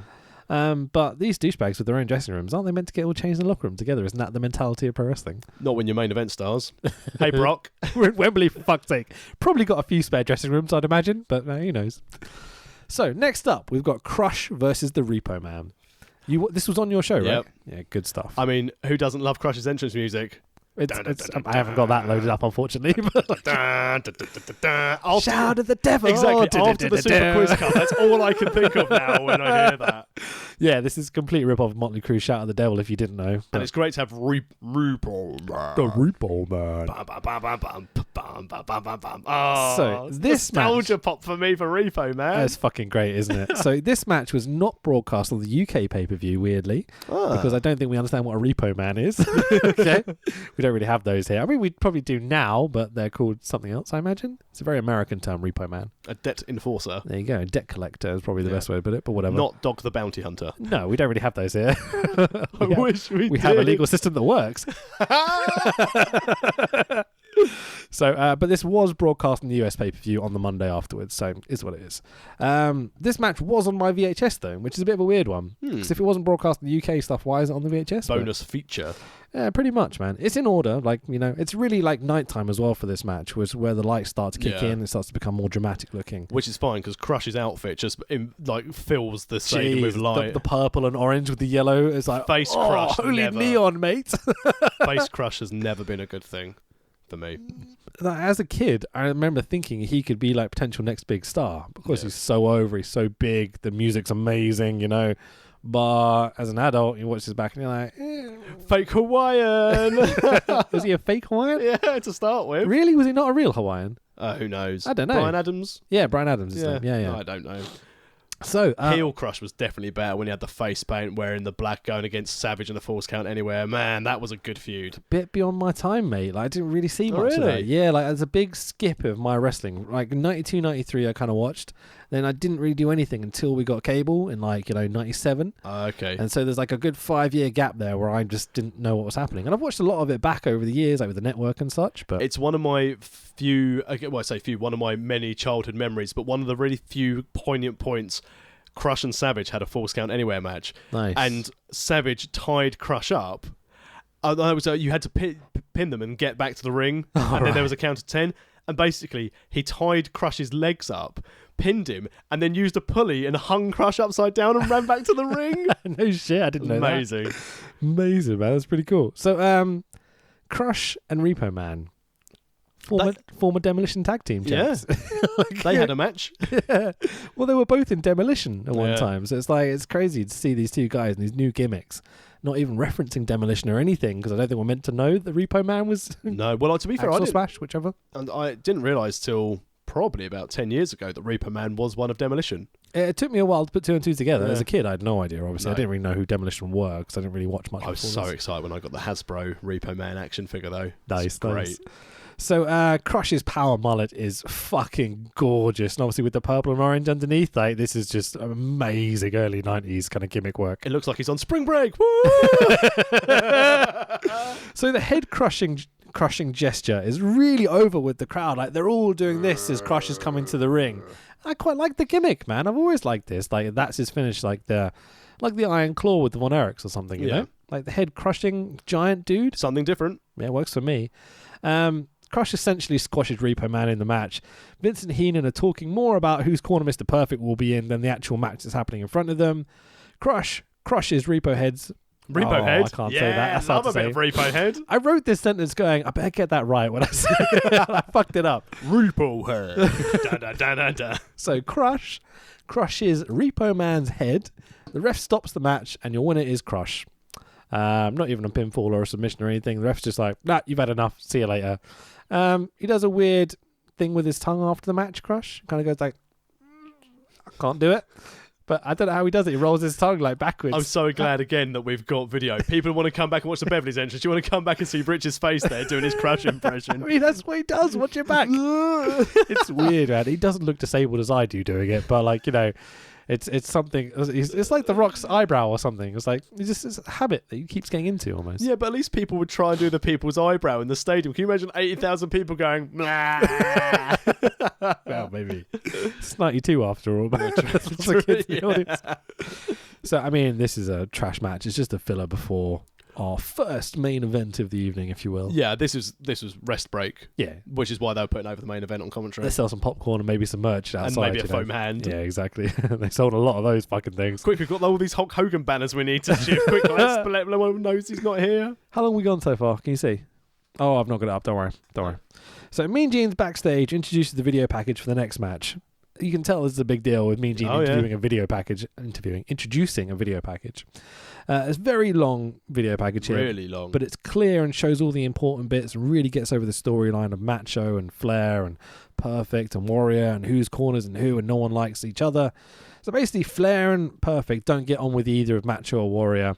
Macho and Warrior don't get on either because there's an incident where Macho accidentally gets pushed into Warrior in a tag match and blah, blah, blah. There's some heat created that way. Because that was with the Nasties, wasn't it? Yeah, absolutely. Yeah. And this is fully nighttime now as we cut back to Wembley, and it looks fucking awesome. So good. Like the lighting and the crowd lit up like this. Like it's just brilliant stuff. So I didn't really need to just quickly blow my nose and stuff, so I'm just going to put this intermission for 2 seconds. We'll be back in a moment. Welcome to intermission. I'll leave the mic. Actually, no, I'm going to mute my mic. There we go. Fuck it. Welcome to intermission on the World of Wrestling podcast. I mean, you have to mute both, can't you? Oh, what a waste of my time. Sorry, mate. I'm just getting to the point where I can't breathe anymore. Okay. Sorry about that. I've decided I'm not going to blow my nose on stream anymore because I watched it back the other day. I was like, that's disgusting. That's why I've got the intermission slide. All right, we are muted, aren't we? Yeah, good stuff. So, the next up, we have the WWF World Heavyweight Championship match of the champion Randy Savage versus the challenger of the Ultimate Warrior. In Giant Gonzalez gear. The painted on abs and stuff. Like that's how I go to commentary now. I get someone to airbrush on some abs for me just when I'm around these really buff wrestlers all the time. They're like, oh, tax works out. I mean, this is the first big pay-per-view without Hulk Hogan. And Vince has blatantly gone, well, we're doing Savage Warrior then, because those are the other two guys that everyone knows and likes and loves and adores, and we know we can still sell if we put those two guys in the main event together, even though it's technically not the main event. What do you think about Savage and Warrior up until this point in their careers? Well, they had the Barnstormer at WrestleMania 7. Right. So I think that was for the IC belt? No, that was for the world. Was that for the world belt? Yeah, because you had Slaughter Hogan at 7, didn't you? Don't know. Probably. I think so. Yeah, because it's more. I watched them all, but they all blend into one. It might be for the IC. But yeah, they had an absolutely storming match at WrestleMania 7. Yeah. But I think that at this stage, Macho Man was probably my favourite face at the time. Warrior, I was always Warrior over Hogan. Yeah, me too. But then as time grew on, Macho Man was becoming a face and had again much more jazzy gear. Jazzy. It's a nice way of putting it. I was all in for Macho Man, but I still like the Warrior. Okay. But he's obviously just come back after his disappearance. Yeah, indeed. So he's come off after holding up Vince McMahon. Looks a bit smaller than they did before. Why is that, I wonder? Well, that's that painted on abs. He's got it's like a compression top. It's just sucking everything in. It's what the American ladies call Spanx. Spanx. Oh, yeah. I love it, mate. So Heenan and McMahon put over the storyline at ringside. The camera's on them at this point. The camera cuts back to the ring and Heenan mumbles something about Savage being in the corner. And you're like, hey, what? Like, really clever. Just putting over this storyline over and over and over again. Really emphasizing. I loved as well before the hand. Like, Heenan was like, I don't know. Flair and Perfect said they tell me, they trust me, but they don't want to get me involved. They don't want to get me involved, so they haven't told me. But I know. But they don't want to get me involved. And right at the end, as it cuts, he's like, and Savage is going to be... Just mumbles it out. And you're like, oh, what? Fucking great stuff. Warrior's entrance. God damn. This music, the custom ring jacket, the WWF strap painted on the back, the Union Jacks down the side, the tassels, the running to the ring, the shaking of the ropes. So gassed. Because that's a long entrance away. Absolutely, man. As a kid, though, I was just like, holy fucking shit. I am hype beyond belief seeing this entrance. I remember always sitting there with things like holding a sofa cushion and be like, shaking it. It was amazing. We all know Warrior did some fucked up shit later in his life, but at this point in his career, as a kid, as a fan Warrior watching character. Perfect. Absolutely great. And only one thing can really top this. Bam, bam, bam, bam, bam. Land of Hope and Glory plays as Macho Man Randy Savage comes out in all the grandeur of a true heavyweight champion. And he is championship personified, isn't he? Holy. Even as a kid, I remember seeing this thinking, oh, that's classy. He's like, a that's big the deal. man. Yeah, very much so. Just so cool. I'm literally almost on the verge of tears just thinking about this. I remember watching this kid and being like, this is amazing. Like, and it's 20, however many years later. Ridiculous. I'm such a huge fan, you know. I owe it all to this pretty much. So Mr. Perfect did not come out with either man during their entrance, even adding tension to this storyline. Yeah. And Macho and Warrior are both very wary of each other to start with. They do a tenuous handshake and both get in each other's faces, and we're off. They get right in each other's faces. The slow build, classic WWF long match stuff, okay? Lots of power moves, then posing by the Warrior. Savage selling like an absolute don for Warrior, doing his best. Warrior's selling's okay in this match, but it feels... It feels like he knows who he's working with. Yeah. Hellwig's not going to sell, so Savage isn't going to sell. Yeah, and they're both... Savage does a good job of selling his knee, for example, later on, especially. Yeah, that's story selling rather than selling the basic moves, because Warrior's selling shit, as always. So, I mean, they go back and forth, little slip-ups here and there. There's a few times that Warrior botches stuff. Macho has to kind of rescue him and put him back into position and such. Again, we've got, much like earlier with the two heels with Martel and Shawn, we've got two top faces here. Difficult story to tell.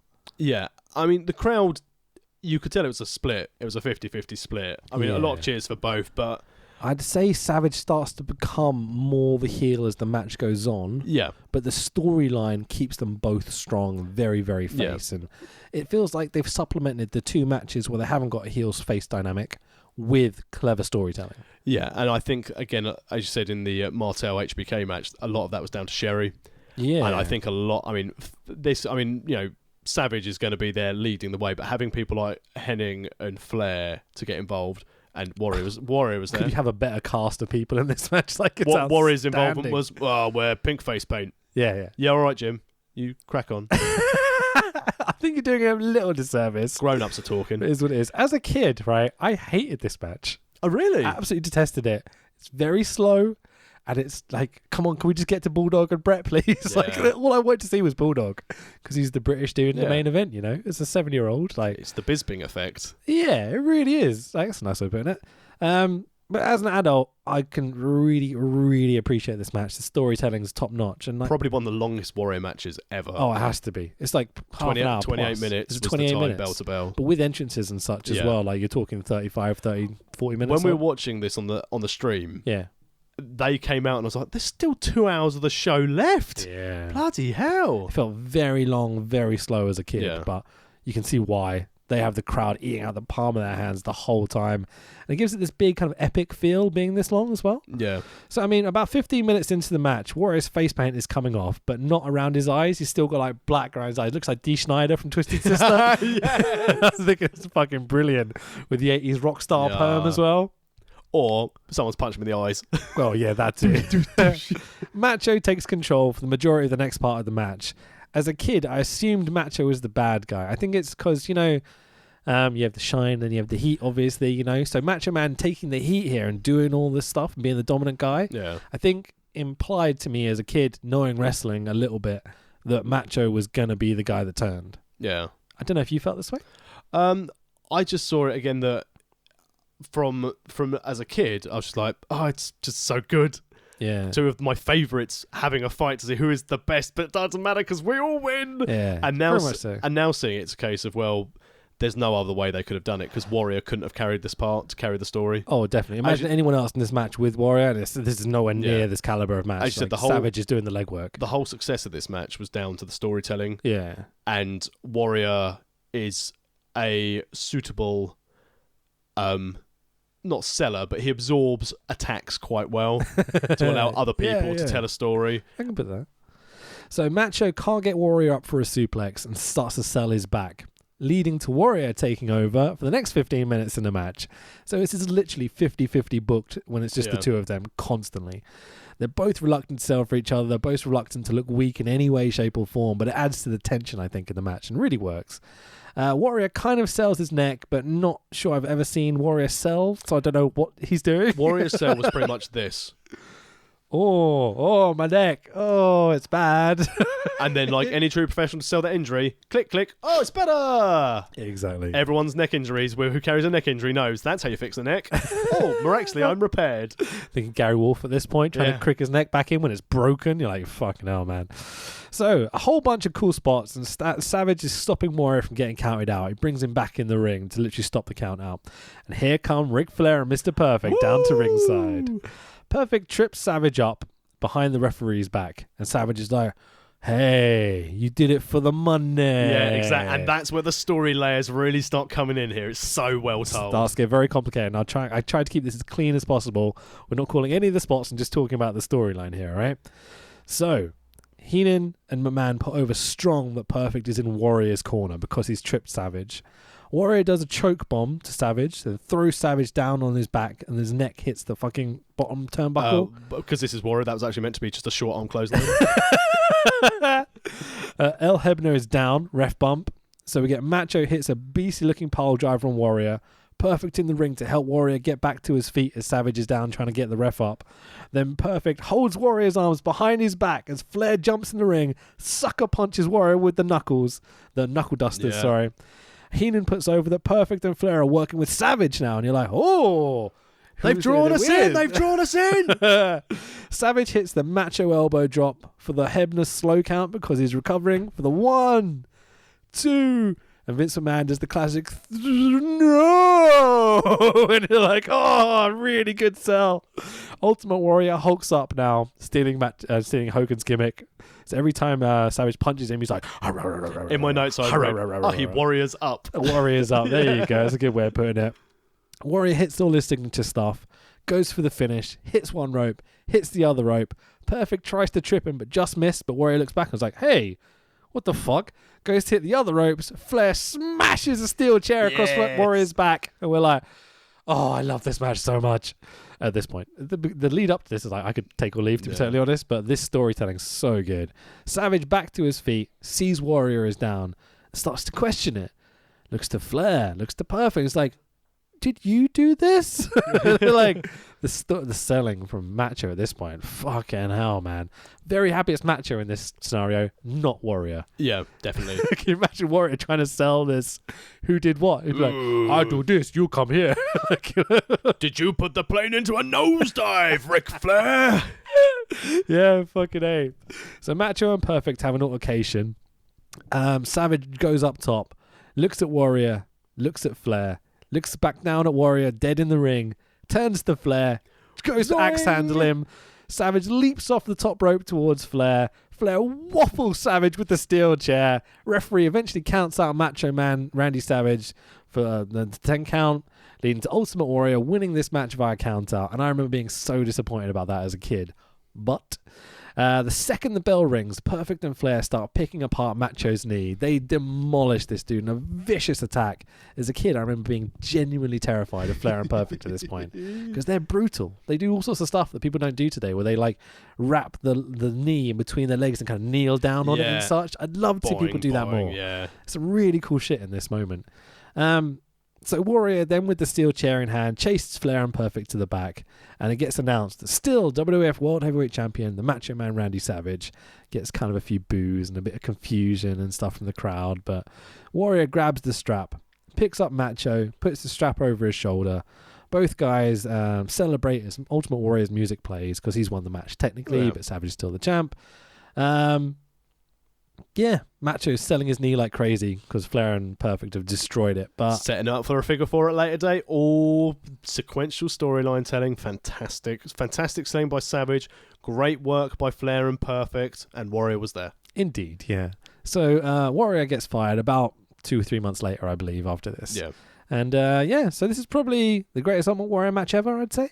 Yes. I can't think of another that competes. The nostalgia and the crowd interaction at WrestleMania 6 for Warrior Hogan, I think from a crowd standpoint was better. Okay. I think from an in-ring standpoint of storytelling, Savage Warrior here for the story was better, but an in-ring match, Savage and Warrior at WrestleMania 7 was better than this match. Fair enough, mate. I don't feel the same. I think this is right up there. I think the crowd reaction towards the end with the story with Flair and Perfect and everything, I think it's just immaculate storytelling.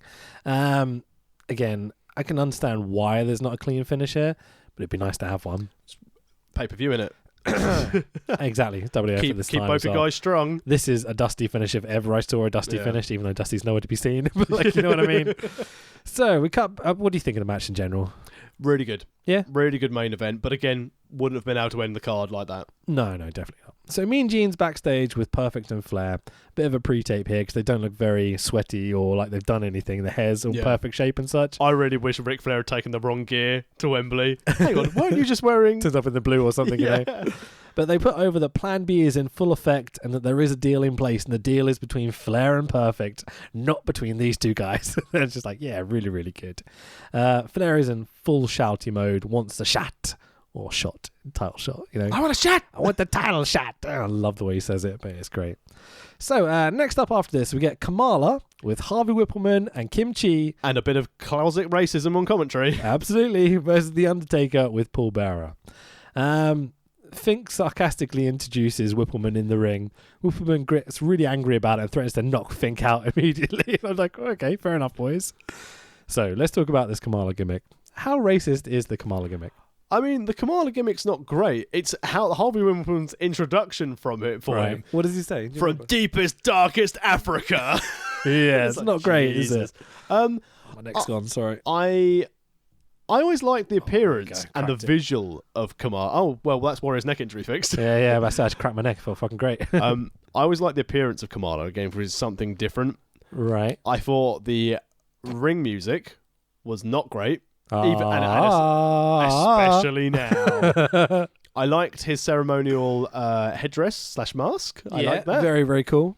The gimmick gets over strong. I like the fact that Kamal is essentially a dimwit and doesn't know how to pin people on their back and always tries to pin them on their front and goes,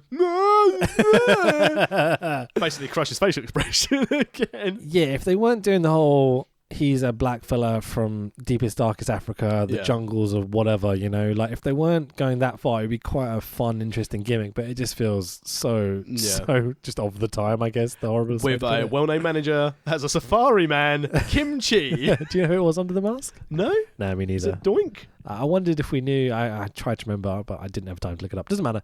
So my favourite thing about Kamala, he's got a moon painted on his smooth belly. I like the fact he always like walks the ring, patting his belly, which reminds me of my daughter when she's hungry. She just walks up to me and goes, "Hungry tummy?" And I'll be like, "Oh, little baby Kamala." So, Undertaker is led out by Paul Bearer. Taker is coming out on the back of a hearse with a coffin in it. Who is the dead man in the hearse, Tax? I'm very worried. Kamala's career. But also, I'd say this is one of the first bigger... I mean, this has to be the first big entrance for The Undertaker because, you know, coming out on the back of a hearse. At SummerSlam and Wembley, you know, it's a big deal. And at this stage, Vince is probably a bit like, in 25 years' time, when this guy's still fucking around, can we just get him on some wheels or at least a floating platform so it doesn't take so bloody long to walk to the ring? Yeah, maybe so, man. Quick sidebar. Okay. On the subject of The We're running quite long, by the way. That's right. Quick sidebar on the subject of The Undertaker. Yeah. Have you seen the press releases which were quickly pulled back in that they were referring to him as Hall of Fame inductee The Undertaker? No. So they released... Oh, okay, so it's going to be Hall of Fame. Well, then they quickly retracted everything. But considering he's doing a talking tour next year, I think he's in there, which is why he's going to win the fucking Royal Rumble. Let's move on. So, two lads in full Taker cosplay look really super depressed. You're going to go back and listen to their fucking grunge music, I think. Mid-90s, you know. Taker isn't wearing purple. This is grey and black Undertaker. I remember when I was younger, always getting a pair of grey socks and tucking my trousers in at playground at school. And just Dude, pulling you're them wearing up. Taker colours right now. You've got purple and black on like it's you're almost like rocking it was planned. So Taker is in full dead man mode. If you haven't seen early Undertaker like this, the acting job he does in it is fucking brilliant. Yeah. Literally like he's a zombified dead man come back to life. Does an absolutely great job of it. Taker essentially no sells, or barely sells, I should say, any of Kamala's offense. Because he's impervious to pain due to the urn. Exactly. Taker runs through all of his spots. The old school, the flying clothesline. It's not cool with old school at this point, but you know. Kimchi in to hit Taker with the back of the helmet, jungle helmet I've put here, to cause a disqualification. Because he's got the white kind of, you know, safari thing. So this causes the disqualification, causing Undertaker to win via DQ. Kamala proceeds to beat down Taker post-match. Brett's rope splash, top rope splash. Undertaker just sits up and stalks Kamala to the back. No sell everything. Yeah, good breather before the main event. Yeah. Really good storytelling. I remember loving this match as a kid and being Taker being over as hell with me. Two mystical creatures.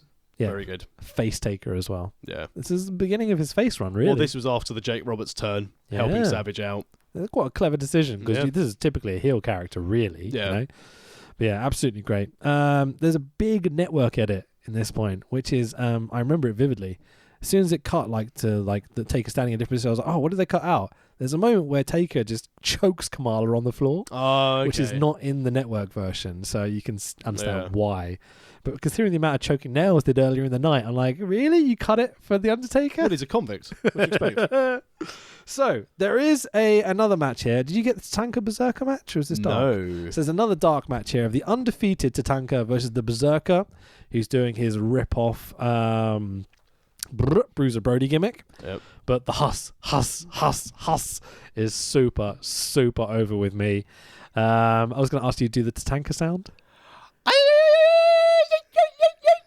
Pretty good. Very good. Hasbro fact again, the Berserker was the first character with removable clothing because his little loin thing that he wore over, you could take it off and he was just Berserker in blue pants. Sweet deal. But still also wearing his Viking hat. And blue pants. I don't care. Right, let's move on. So Tatanka shines early, forces the Berserker to do the splits. Big man doing the splits. Pretty fucking impressive, this cell. Berserker beats up Tatanka on the outside. Tatanka receipts everything Berserker does to him, which is pretty cool. So he does a slam on the outside. He throws him into the steps, and Tatanka does all the same shit. War dance from Tatanka. Tomahawk chop off the top. Samoan drop for the 1, 2, 3. Why is Tatanka doing a Samoan drop? That's for the Samoans. Because he's a Native American from those African islands. There's American islands. The Native American islands of Samoa. So the Tomahawk chop, this thing that the Braves do, the Atlanta Braves, is over as fuck with this crowd. Like the 80,000 all doing it. What's he doing? Everything, yeah. Come by. I think both guys have got potential, to be totally honest, but they're both just wasters, to be fair. Yeah. Nothing really comes of either. It's a bit of a shame. I just wish they'd had Bruiser Brody, not this dude. Yeah. It would have been great if they'd signed up Bruiser, if they could have signed up him, but it's so wild, it never would have happened. But anyway, so Bulldog, let's cut to our main event now. Oh, yeah. British Bulldog is backstage being interviewed by Sean Mooney. In the ring, he doesn't know who Brett is. He won't know who Brett is, blah, blah, blah. He's not his brother, and blah, blah, blah, blah, blah. Hypes up the family can come and be back together at the end of the match. And wrestling in front of 80,000 compatriots is the Bulldog's dream. Every single thing he said in this promo was set up by Brett. Because Brett then has a backstage interview with Mean Gene going and talks about the pressures of the situation, brings up Bulldog's promo and tells him to look him in the face and tell Brett he doesn't know who he is. Great moment. Nicely done. Really good shit. Blatantly all Brett's planning, blah, blah, blah, blah. Bulldog's dream is going to turn into a nightmare and he'll wake up in the dungeons of Windsor Castle. Nicely done. The well-known dungeons in Windsor Castle. It's like that well-known Salisbury Cathedral with that 123-metre steeple. It's fucking you fly great, away from man. Russia the to go dungeons and see. of like the Queen's house. Like, where's this? Like, Windsor is not a big medieval castle, John. Well, this is like a nice medieval country home, I guess the best way to put it. Bushwhackers are there having tea on the throne, and then he's in jail. Yeah, just madness. I love it. Just he's obviously gone, tell me a castle. Windsor Castle? All right. He's gone to the promo and like, oh no, not that kind of castle. What a rib. So we get a brief intermission here. We cut back to ringside, cut to the stadium, whatever.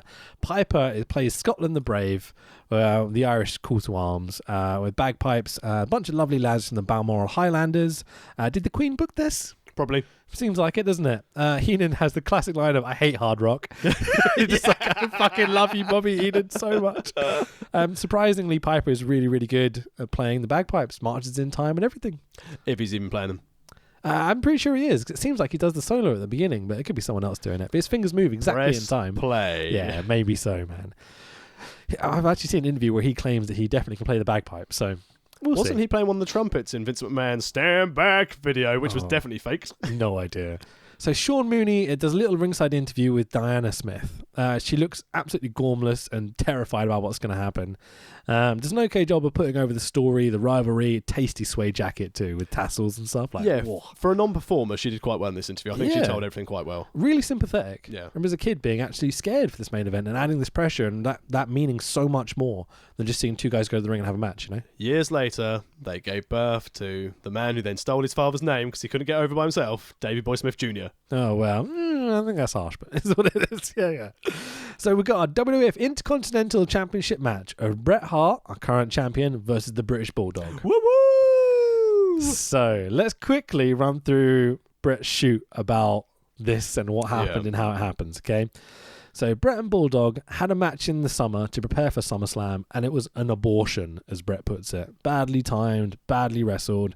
So Bret went back and went, fuck that shit. We're not doing that again if it's Wembley. I'm putting this match together. Yeah. And had it literally step by step. It's all Bret. He wrote this match time and time again. In July, Bulldog gets an injury, or staph infection, as Bret puts it, and just went home. So this is July. This is August now we're talking. And so they haven't seen each other since, okay? Bret constantly is calling Davey, but Bulldog would not respond, would not return his phone calls, wouldn't leave messages, anything. Bret says Davey had a serious drug problem at the time. Rumour goes that he was regularly smoking crack cocaine with Jim Neidhart. Who wouldn't? Yeah, I mean, it's terrible, but, this seems to be the truth of the matter. There's someone to hang out with. I'd hang out with Jim Neidhart. Bulldog apparently admitted to Bret 48 hours before this flight to London that he has not slept. Literally, for the 48 hours before they've got on the flight, he hadn't slept at all. Bulldog confessed this all to Bret on the Saturday before the show on the Sunday. On the Saturday of the main. Yeah. It was on the day. Saturday, he basically was like, I'm sorry, Bret, just to let you know, I'm fucked. Fucking crazy, man. This whole thing. This is 100% Bret talking Bulldog through the match, every step. You can see it in the match. Yeah, and Bret talks about how you'll never see Bret Hart talking in a match apart from that one. Yeah. And he literally, as they do the first headlock takeover. Suplex, take down. Man. The story goes the way Bret tells it is, they have the exchange at the beginning when they shove each other. Yeah. Bret puts him in the head dog, flips him over. You can see Bret in the because I knew this story, I'd watched it before. You see Bret look down and be like that, like he's took him going, what are you talking about? Bulldog apparently literally just looks up to Bret and goes, I'm fucked. I'm absolutely fucked. I can't remember anything you said. I feel like shit. I've got no energy. I'm done. I did that in my match of Meathead. This is the first fucking thing we've done. I went down, I was like, I'm gassed. Could we do headlocks, please? Lots of headlocks. I wanted rest holds. He hit me with a fucking blockbuster. Let's talk about the match, right? Go for it. So, Rule Britannia plays, and Bulldog comes out with a very, very young Lennox Lewis holding up the Union Jack. Yep. Considering the career Lennox Lewis has, seeing him with this huge young name. man, that's a huge dude. This is the guy that beat Tyson. This is the guy who went undefeated, the British heavyweight champion. No Matilda, though. Nah, no Matilda, thank God. She was safe for the Kennel and Hell match until 10 years later. Fucking animal-abusing bastards. Anyway, Davey looks bloated, I'd say, watching this back. Yeah. At the time, I'm just like, it's the Bulldog. I love the Bulldog. But you watch him now, he's got a big double chin. He's got no abs whatsoever. Very roidy, huge arms, but he looks like he's carrying a lot of water. Yeah. Yeah, he did not look in a good way. Sexy braids, though. I can't even have them now, so let's move on. So Bulldog is over as fuck with this crowd. He's seriously just the pop for Bulldog. The people with Union Jack singing Rule Britannia and stuff, just classic stuff. I mean, Vince would be looking at this going, yes. Yeah, we got him. We absolutely got him. And the visual for this for the fans back home, we've made a star. Yeah. So Bret walks to the ring, as Bret does, cool as anything. I remember at the time being like, oh, I love Bulldog. He's definitely going to win. And then Bret walks to the ring and you're just like, oh, he's pretty fucking cool, isn't he? I would say this is Bret at the absolute peak of his talent, popularity, storylines and everything. There's fuck Hulk Hogan for not putting this guy over, making him the next top star, because he was primed. You watch this main event and you're like, holy shit, he's ready to go. Well, if he couldn't beat Yoko, someone had to. Yeah. Wait. Brett should have beaten Yoko. Next SummerSlam, count out, Lex Luger, fucking Jesus Christ. All sorts of stuff happens in between now and next SummerSlam. Anyway, so Brett gives his shade to the kid in the front row at ringside. Such a good touch, isn't it? So good. Really, really lovely. A lot of people do this sort of similar stuff now, but Yeah. I remember Brett being the first guy to walk out with the shades every time and put them on the kid at ringside, and it will be in this amazing moment. One time at primary school, some kid came in with a set of those pink glasses. Oh, fucker. I want them. And he claimed he'd been given them by Brett. I was like, there's no chance. I want to believe it, but there's no chance. So Heenan just sums this up perfectly as the two stand off from each other. He just says, "Here we go." Yeah. That's all you need to know. Like, we're into the match. We get the storyline. We just feel so special. Everyone seems to know this is going to be one of the greatest main events of all time. The anticipation for when these guys first get together and, as you said, and the shoving starts. Oh, even watching it now, it's like, wrestling isn't like this now. Yeah, it doesn't have this heat. No. It could. I feel like it could. It just doesn't at the moment. Yeah. I feel like we're getting to the point where we're getting lots of competition and people jumping ship and stuff like this, and it could get really interesting. But let's stick to the match. So lots of shoving and building tension to start with. When they exchange, it's fast and technical, but the transitions and getting to the moves are slow and building. It's very, very clever. It's a really good simmer all the way up, as you call the spots for this. Everything had purpose, and again, as you said, it's got Brett written all over it, as it was Brett written all over it. Yeah. But everything just meant so much. And I remember even watching it when I was younger, like you said with the Warrior and Savage match, it was really slow build, but this, just everything meant something. When stuff happens, they explode. Then they're whipped down into a headlock, and we hold there and we build tension. It's like everything is so clever. This is the greatest main event storytelling ever. We said this in the prequel pod. This is the best match ever. Yeah, it is my favorite match ever. Yeah. So, I'll quickly run through some of it. So, both guys have technical ability and they're just insanely good. Every spot is intriguing and tells the story of the match, how Bulldog's big and strong, but Brett's clever and technical, Brett hits the knee and... Brett hits a knee to Davey off the ropes, like into his midsection for the first booze of the match. Yeah. And you can hear them be like, oh, they're gone to Bulldog's corner, this crowd. And rightly so. Brett's still over. They don't hate Brett, but they just love Bulldog. Right in the old bread basket. Exactly. So about 15 minutes in, Brett is in control completely in this match now. It's been like, Davey, you're going to do what I tell you every step of the way now, right? So Davey gets a few hope spots here and there. Brett always gets control back, chin locks, sleeper holds, trying to wear down Bulldog throughout the match. We get some cool picture-in-picture of Diana looking concerned at ringside, and she gets more and more worried as this match goes on. Her selling throughout this match, her storytelling, just through facial expressions, is excellent. She's almost in tears at times. Like, she's doing a fucking great job. I wonder whether she's genuinely concerned for the well-being of her husband, who's been doing coke for the last month. Well, exactly. She's not seen him. Yeah, exactly. Maybe she hasn't. Who knows, man? Like, I'd love to get some of the insider information on this, but it would have to come from Brett or someone that was actually a part of this rather than some outsider source. And also, unfortunately, you don't have two sides of the story, because a lot of what Brett says is bullshit. Yeah, true. I believe this wholeheartedly, but the problem is with Bret Hart now, he believes his own background. That's the thing. A lot of the stuff I was saying about Brett, you don't know whether it's true or not, but he thinks he's right. Yeah, and there's That's only all one you can side say, to it, really. and it adds up. Yeah, that came from listening to Bischoff's podcast when he was talking about Brett. And like they quote Brett, and Bischoff's like, "No, that's not what happened. Not even close." Maybe Brett thinks that's what happened, and Brett believes that's what happened, but that did not happen. I feel like that's a lot of the storytelling coming to this. $10 million contract. So Davey breaks the sleeper hold. Huge press slam and delayed vertical suplex by Davey gets a close to. Bulldog hits the power slam. Yes. But Brett kicks out at 2. And you're the like, shock and oh, awe. Heenan's sell of this. I can't believe it. Look at Davey boy. He can't believe it. He can't beat Bret Hart. He can't beat the Hitman. Like, fucking hell, man. This story and the selling of it. I mean, everyone is just perfect. In modern times, Smart Mark, when a commentator does this, he can't beat him. Oh, he's going over then. Well, yeah, at the time, though. Sick reversals, huge German suplex by Brett, superplex by Davey off the tippity top of the top rope. And he didn't stall. He climbed up there. Pretty much just whipped him off Brett and off, fucking slams him, Almost, when Bulldog landed on that, it looked uncomfortable for Bulldog, and it certainly looked uncomfortable for Brett, because I don't think he was ready. Yeah, and the guys doing superplexes off the tippity top with both of them standing up there. No one did that this time, I swear. Like, this is Japan, and that's about it. Yeah. So to see this in WWF main event, like, I remember shitting myself as a kid, being like, they're going to die. They're going to die. They're going to fall. They're going to hurt each other. But Next up, we have, I think, is the greatest spot of all time. Both men hit a double clothesline on each other. Both men go down. Classic spot time. Bret wriggles his way into position, wraps up Davey Boy's legs as Davey Boy's down and out on the canvas. Turns him over one side, can't get it. Turns him over to the other, flips him over, finally to the 180. Stands up, sharpshooter is already applied. Him putting the sharpshooter on with both dudes laying on their backs. So impressive. Ah! Everything I love about pro wrestling. Perfect. Absolutely perfect. I really hurt my throat doing that. We're near the end. You can get through this. Bulldog eventually gets to the ropes, gets out of the position. Quick Irish whip. Bret goes for a sunset flip. Davey hooks both legs, sits down, pinning Bret for the 1, 2, 3 and the biggest pop of all fucking time. And your new Intercontinental Champion in Wembley Stadium in London, England, the British Bulldog.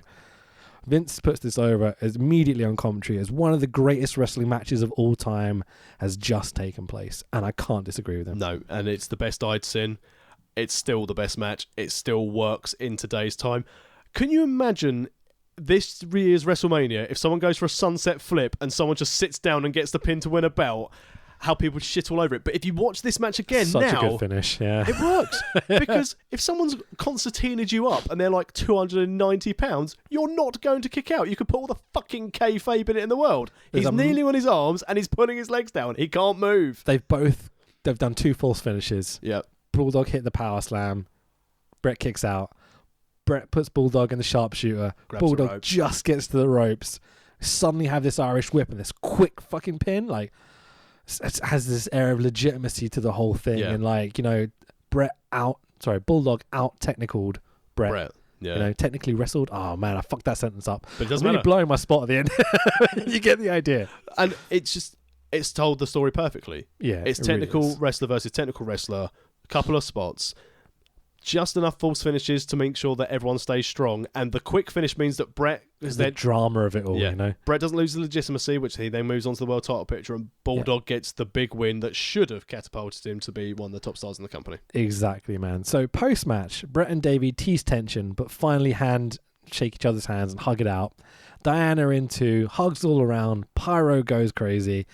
Vince ends the show by going, "So long, everybody, from London, England. What a SummerSlam!" And we're done. That's it. Titan Sports LLC. Yeah, really cool seeing that at the end as Yeah. well. But holy shit, this match, this show, everything about it. It's what got me into pro wrestling. That main event is still my favorite match of all time. Not even just for the nostalgia, it is legitimately wrestling perfection, in my opinion. Yeah, start to finish, best match there has ever been. I've ever watched in WWE. There have been more technical matches, there have been more spot fest matches, but from storytelling, start to finish, with the emotion, the crowd being invested, because again, as you said, the amount of matches they've been in there, the network version of this show goes 2 hours 46 minutes. Yep. You've also had like 4 or 5 other dark matches, plus a lot more faffing around in between. So you've got fans at Wembley, it's dark, it's in the summer, they must have been there for like 4 or 5 hours, plus the time getting there to still be that hot. Yeah. I mean, if you think how crowds die down at WrestleMania, you get basically the first 3 hours of people are keen on it. Mm-hmm.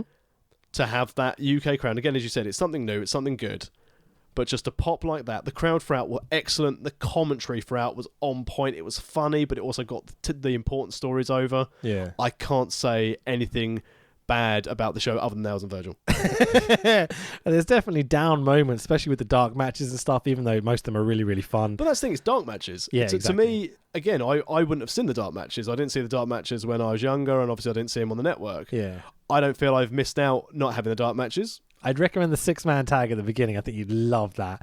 And I know you love a Papa Shango match, but against Tito Santana, it's like, I'd probably rather watch Tatanka versus Berserker. I mean, this is the beginning of a little dip for the WWF almost, but this is like such a high point for me that, again, I missed like the next few years. I mean, like Bulldog drops the IC belt to Shawn Michaels soon. Yep. That leads to Shawn Michaels' whoop with Marty Jannetty and everything else, you know. But really, this is the beginning of the new era almost, you know, because Hulk's on his way out. He's off to WCW. 96, 97, we start to get NWO and all that sort of bullshit. So this is like that intermediate period. Everyone's like the end of the golden age, like that new gen bit. It's weird. It's awkward time, you know. But this show is just It's fucking brilliant. Loved it, start to finish. Don't even need to ask what my cornflake rating is. 5 fucking cornflakes. Yeah, 5 cornflakes all the way through, just for that main event more than anything. 5 cornflakes and a free gift in the box. Can you see the chat from where you are? Because I see people have been messaging us. Just want to say hello to whoever it is. Carl Callum. Hello, Carl Callum. Thank you very much for saying hello. Will you talk about the Rumble? I've just joined. Been a fan since 97. We will eventually. Yeah. Guys, less wrestling, more having babies. Wrestling is for kids. Yeah, true, definitely, yeah. Wrestling is for kids, you motherfucker. But you're watching us, so you're a fucking cretin. But in fairness, you're entitled to an opinion. Yeah, I love wrestling, and it may be for babies. I'm a very immature man, but whatever. I'm intrigued about who wastes their time coming to like someone's live stream about wrestling to tell them they don't like wrestling. It's like, okay, fair enough. Do whatever you want. But Callum, thank you very much for joining us. Quick chat about this year's Royal Rumble this weekend. Predictions for Women's Rumble and Men's Rumble. Difficult to say. Don't really pay attention to the product. Who's in it? Who could potentially win it? Who's champ right now? Brock and Dragon. AJ could win it then, or Strowman. Are the two for me. Should be against those two guys. I'm going with Rollins or Undertaker. Rollins is definitely there. Taker if he comes back, maybe. I'm not so keen on the Undertaker's latter run. But Women's one, I'm going with Charlotte, and then she's going to challenge both Rousey, and I think Becky's going to get the belt, and that's how they're going to set up the three-way. Sounds likely, yeah. They're basically going to have shot, because they can't have a main event of WrestleMania without fucking Charlotte Flair in it. Can't let other people do it. The Rumble is always my favourite WWE pay-per-view of the year, so we'll review it live, and we'll review, not live, we will be live, but not live as the Rumble's happening. Yeah. Because everyone's going to be watching that instead. But we should definitely review it. Yeah, that'll be what we'll be talking about next week. Is that next week? Is it this Sunday? This Sunday. Wow, that time went quickly. Who follows the product? Not you! Watch New Japan Kids.